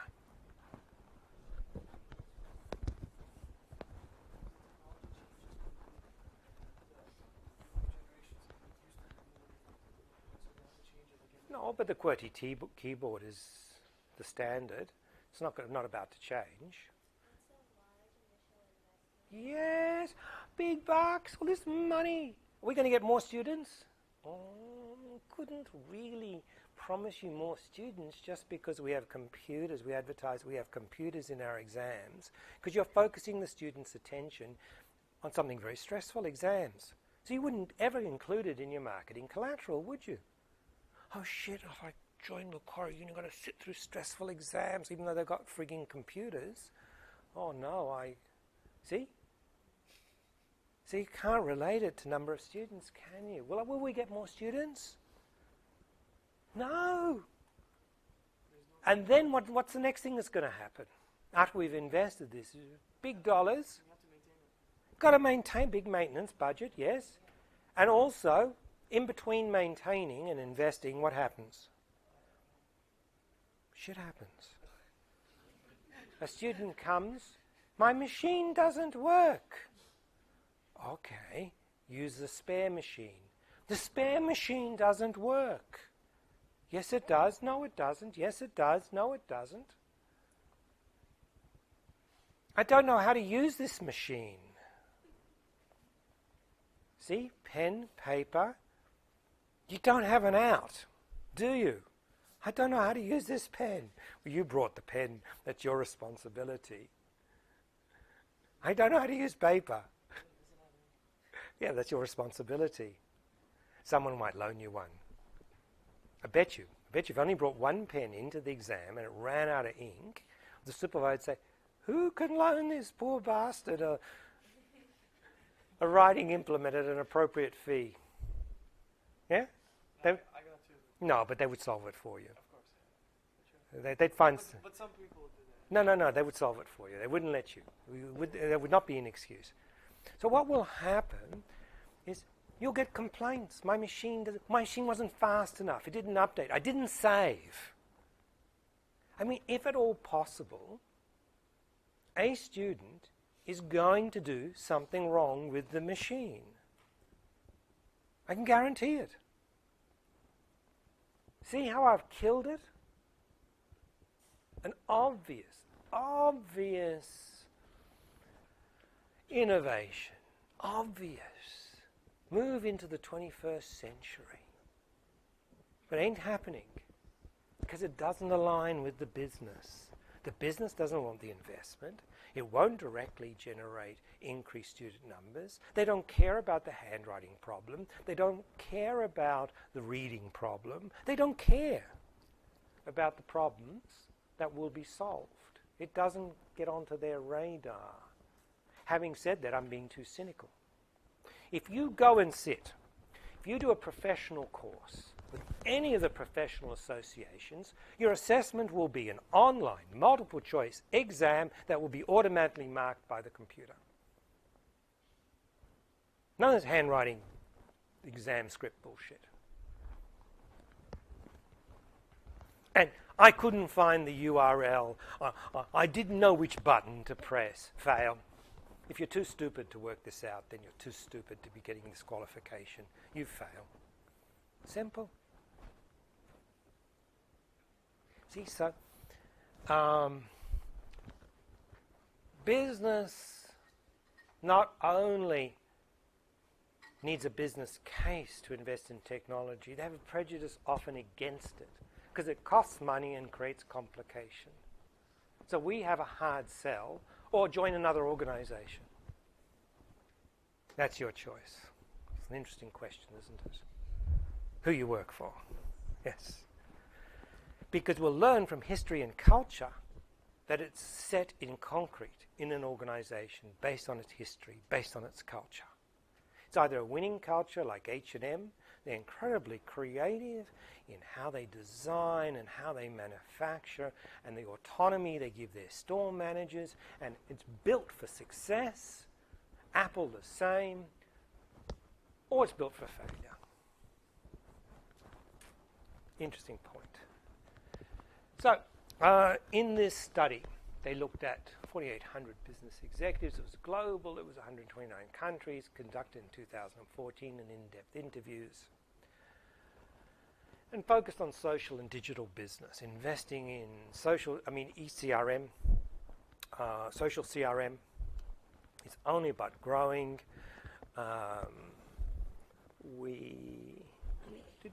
Where did we look at Lorna Jane? It was one of the case studies in iTech 832. We looked at the integration, but a business like Lorna Jane. So Lorna Jane is activewear for women, and they have stores and everything. They're completely dependent on social media, on creating community, on creating empowerment of women. Women improving their fitness, their health, and women look a lot better in very tight lycra. Activewear is very popular. And so you look at a business like that is very dependent on the community created through social media. Being part of a community, and then you buy the expensive activewear to be part of that community. That philosophy, Lorna Jane's philosophy. So that's an example. Anyway, so key findings here, of course, the digital technologies, Facebook, Google, our giants here, combining this nexus of, like Facebook, it's social. We access it through our mobile platforms. They're using big data analytics to service the advertising, which is very profitable for them, and it's cloud. So it's an example. When we can combine the four forces together, we can get very successful digital solutions. Here, the strength doesn't lie in each technology. It stems from how the companies integrate them and transform their businesses and how they work. So the digital leaders who are able to leverage social, mobile, big data, and cloud, that's what we mean by digital business. Here, they have a clear digital strategy, culture, and leadership to drive transformation. So why is it every year I deliver the same lecture? Why shouldn't I just record it professionally, or get a professional to record it, and record it in such a way, in an interactive way, whereby you have to read something, then answer a quiz. You have to read an associated article and write a paragraph. That you have to interrelate with the material. Such that for iTech 842, Module 1 is available. Complete Module 1 and then we'll have a session on it. If you haven't completed Module 1, you cannot participate in the session. Have a blended model, right? That would be, so we could make it social, in that you would be required to comment on someone else's comment and interact with the material in a social manner. And certainly my role would be to curate the forum, the discussion, and it would be a requirement that every student posts something, and if I feel it's inadequate, you can post again. That, of course, you could access all this material through your mobile device. You could do it anywhere, anytime. That we'd be doing analytics on satisfaction, on how best. We're developing best practice in learning object delivery, using big data to steer our endeavor. And, of course, we'd be accessing it through cloud. Would that be an interesting ITO for the university? All you have to do is go to any of the online universities. edX is an example. Anybody done anything with edX? I did a course on happiness with edX, positive social psychologists. It was amazing. Amazing, the psychology, because most psychology is negative. It's about psychological conditions, depression, anxiety, really ending up with psychiatry to schizophrenia and all sorts of psychoses. But these were positive psychologists, and it was called the Science of Happiness. And it was all scientifically based and was delivered online, and that's how it was delivered. You'd get a little clip, no more than 5 minutes, because your attention span wanes after 5 minutes. 5 minutes, a clip. The researcher, the actual person who wrote the material, research material, the professor who did it, talks about their research. Here's the research. And one of their students had written an essay on it. You have to read the essay. You go, oh, that's interesting. Oh, yeah. And then, of course, you know what you'd get? A quiz. You couldn't progress until you'd passed the quiz. If you didn't understand any of it, that's fine. You know what happens? What do? You have to go back to the beginning, because you can't progress until you've passed the quiz. And it was very collaborative. There was a huge forum of students from all around the world, in fact, and there was homework to do, of course, and you had to explain your homework. I don't know, put in positive thinking, doing a good deed. Your homework could be doing an unsolicited favor for somebody, helping somebody. Why do you do it? Makes you feel good. Have you ever noticed that? You do something good for something. They didn't ask for it. You just do it. You feel better. And you make the world a better place. It's the karma idea. Whatever goes round comes round. You're more friendly. People are more friendly to you. It breeds friendly. That's your homework. It's a magnificent course. And it was delivered very, very professionally. So that's an example. That's an example of how an organization can transform using digital technologies like edX. And edX has been founded by MIT and by Harvard. Why? Because they know that's where the future is. The future of learning will all be online.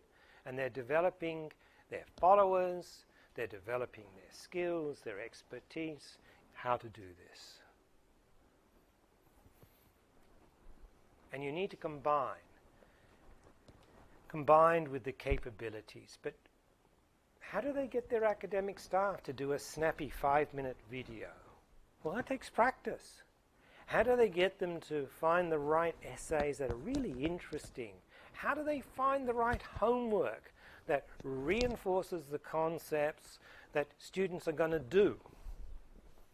That takes a lot of practice. A lot of trial and error. It's an art. But they're pretty smart at it now because they've been going at it for probably 10, 15 years. edX is probably 10, 15 years old. They've learnt a lot and it's grown immensely. It's huge. So I'm talking here about digital maturity. So MIT, Harvard want to develop this digital maturity, this capability here. And so we would call them, in this case, they're early adopters. Then, sorry. They're maturing. They're maturing in their capability. Then we've got the big middle group who are developing their maturity, and then very euphemistically, very politely calling those who are early stage. And Macquarie would be called early stage. Not laggard, not dead meat. Early. Call it early. So they're not trying it even. Then we've got the majority who are developing, and then we've got maturing who have got very high capability. So that's the distribution, a normal distribution, as you'd sort of expect. So many things in nature follow this mean and spreads on the other side. So, as we said, the characteristics of maturity is having this nexus of combining social, mobile, cloud, big data, having a clear strategy, collaborative cultures that encourage risk-taking, not doing the same thing over and over and over again, but trying new things. Speed bumps that impede maturity is not having a strategy or having competing priorities. So the early adopters, yeah, it's funny, because normally in you know, you saw early majority, it means, well, in this study, early means, I think, late. Anyway, early are those who haven't adopted it. I can't change their terminology. They haven't adopted it, they lack strategy. That's the whole point here. If you don't have a strategy, there's no impetus to invest in technology. So you need a strategy. You need a powerful CIO. You need to have actually technology as a priority within the management and within the culture, within the DNA of the organization. Some organizations just don't have it in their DNA, in their makeup. And we'll learn about history and culture as being huge impediments to the adoption of new business models. So, there are digital strategies that transform. So digital strategy drives digital maturity. Only 15% of early stage, the laggards, say their organization have a clear and coherent strategy. So our organization has a clear and coherent strategy, only 15% said here, whereas 81% of those maturing, it's in their strategy to transform using digital, using the nexus, using mobile, social. What were the other two? Mobile, social, big data, and cloud. That's right. So early stage focus on technology over strategy with an operational focus. It's IT driven. In other words, they're trying to reduce cost. Use technology to reduce cost. Whereas the maturing companies, it's business driven. They're using technology to transform their businesses, improve innovation. So this question here, to what extent do you agree that the following are objectives of the digital strategy? So they all want to improve customer experience, they all want to increase efficiency, but only, I'm getting this wrong. Transforming the business, only the maturing ones here, and improving innovation, only the maturing ones, and improving decision making. Yeah, I'm right. They all, on these two measures here, they're all quite high up, but the scope is much greater with the maturing, as you'd expect. An example is a digital McDonald's. We'll just have some fun quickly. Here's their loving campaign.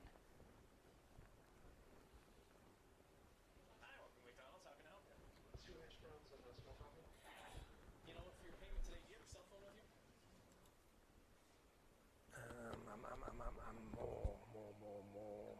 Start. Oh, where is the...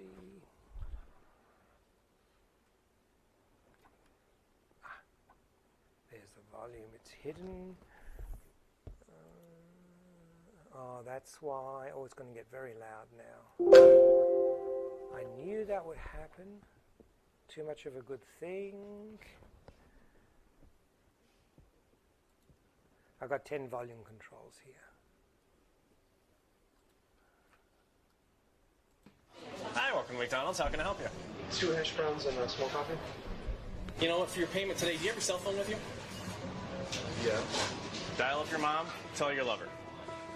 Excuse me? Hey, Mom. Just want to let you know that I love you. Te quiero mucho. How about you just tell me how much it is? That is how much it is. Boom! Your payment today will be telling me what you love about your son. I love His compassion for other people. The total says that she has to dance right now. Oh, yeah. Oh, yeah. That's Strawberry Sunday. Everybody's waiting on you. So strawberry You paid with loving, that's all we need. Your total is one big family hug.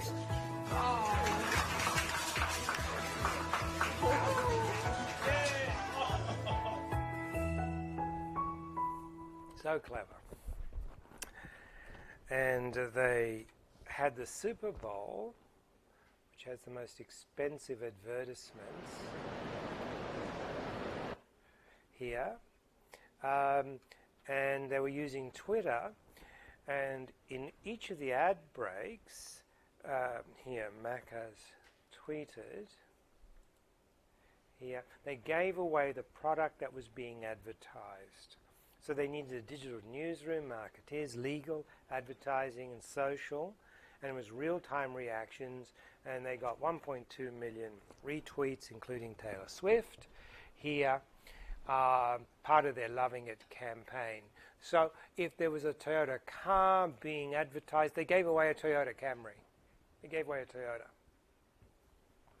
So integrating technology with strategy, with the I'm Loving It campaign. So working backwards from a future vision, another example of using technology for transformation is McCormick have those spice racks. Have a look in Woolworths next time, or Coles. You'll see McCormick's with the brown tops, all the spices. Yes.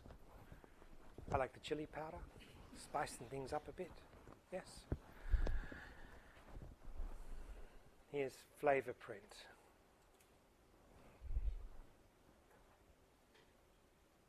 A lot of us cook the same things over and over. Sometimes that's comforting, but sometimes you're just stuck in a rut. We'd like to try something new, but we get overwhelmed by all the choices out there.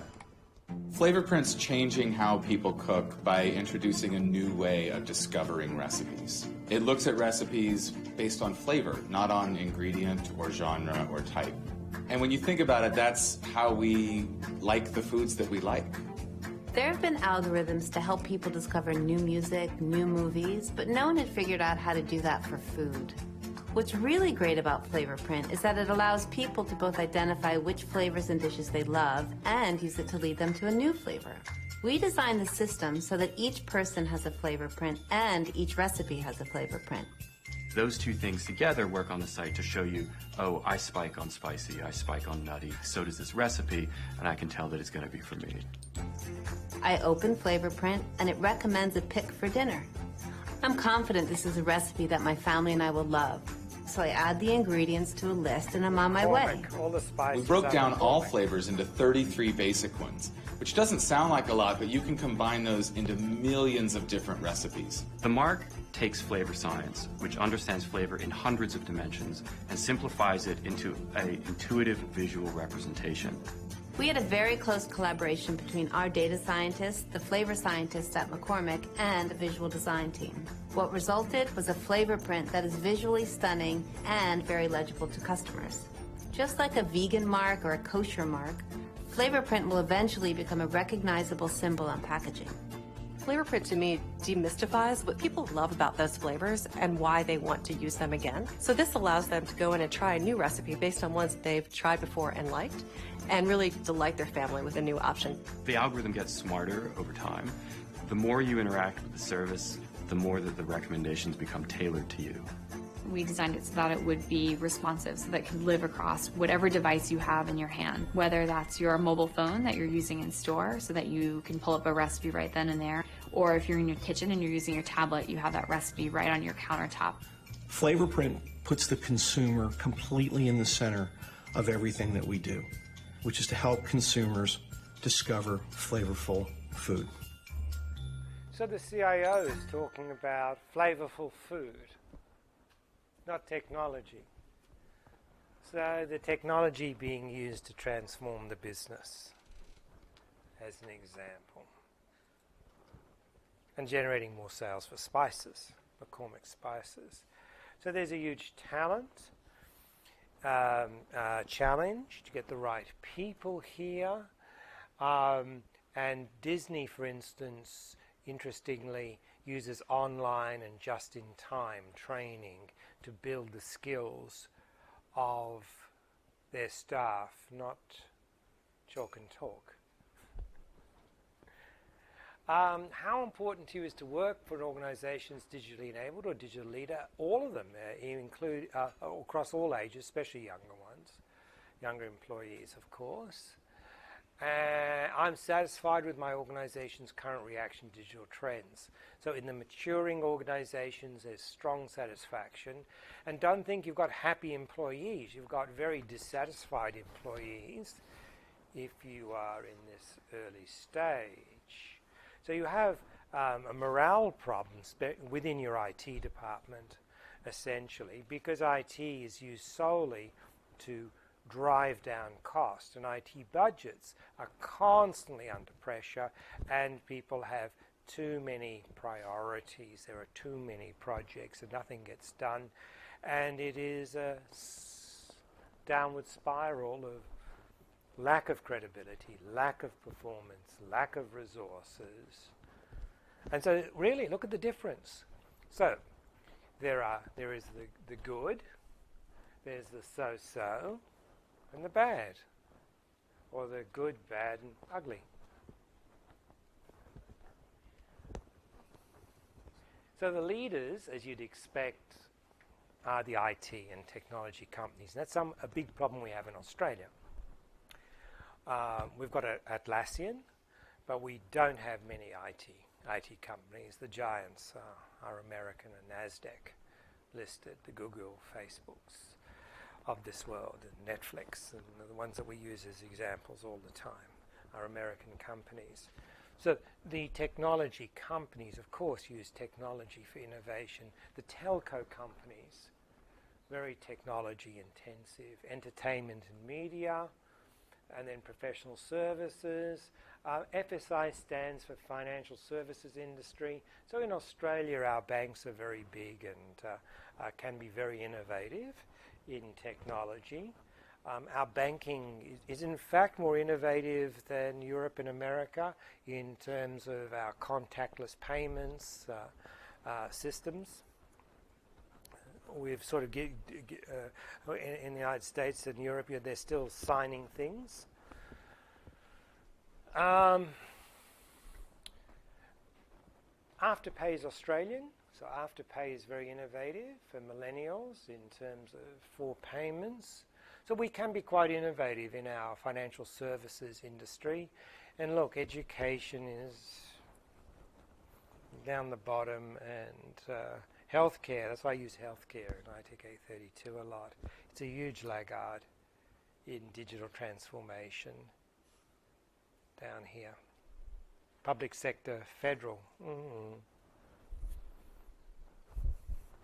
not very good.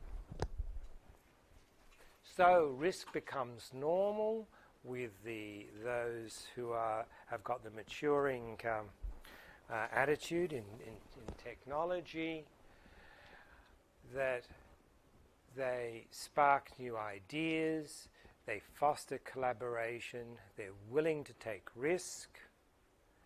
Here, how do you characterize the culture of the organization here?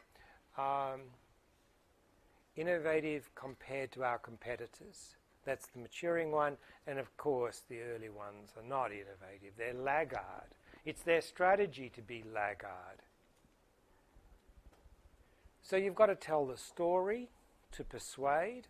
So Maersk, a traditional shipping line, they asked a retiring captain to talk about his time at sea, and it's an amazing story, of course, in terms of all the different weather conditions and the risks of being on the ocean during storms and all the different ports and his life at sea. And it became a blog that many subscribed to and told their stories. So using technology to improve employee morale.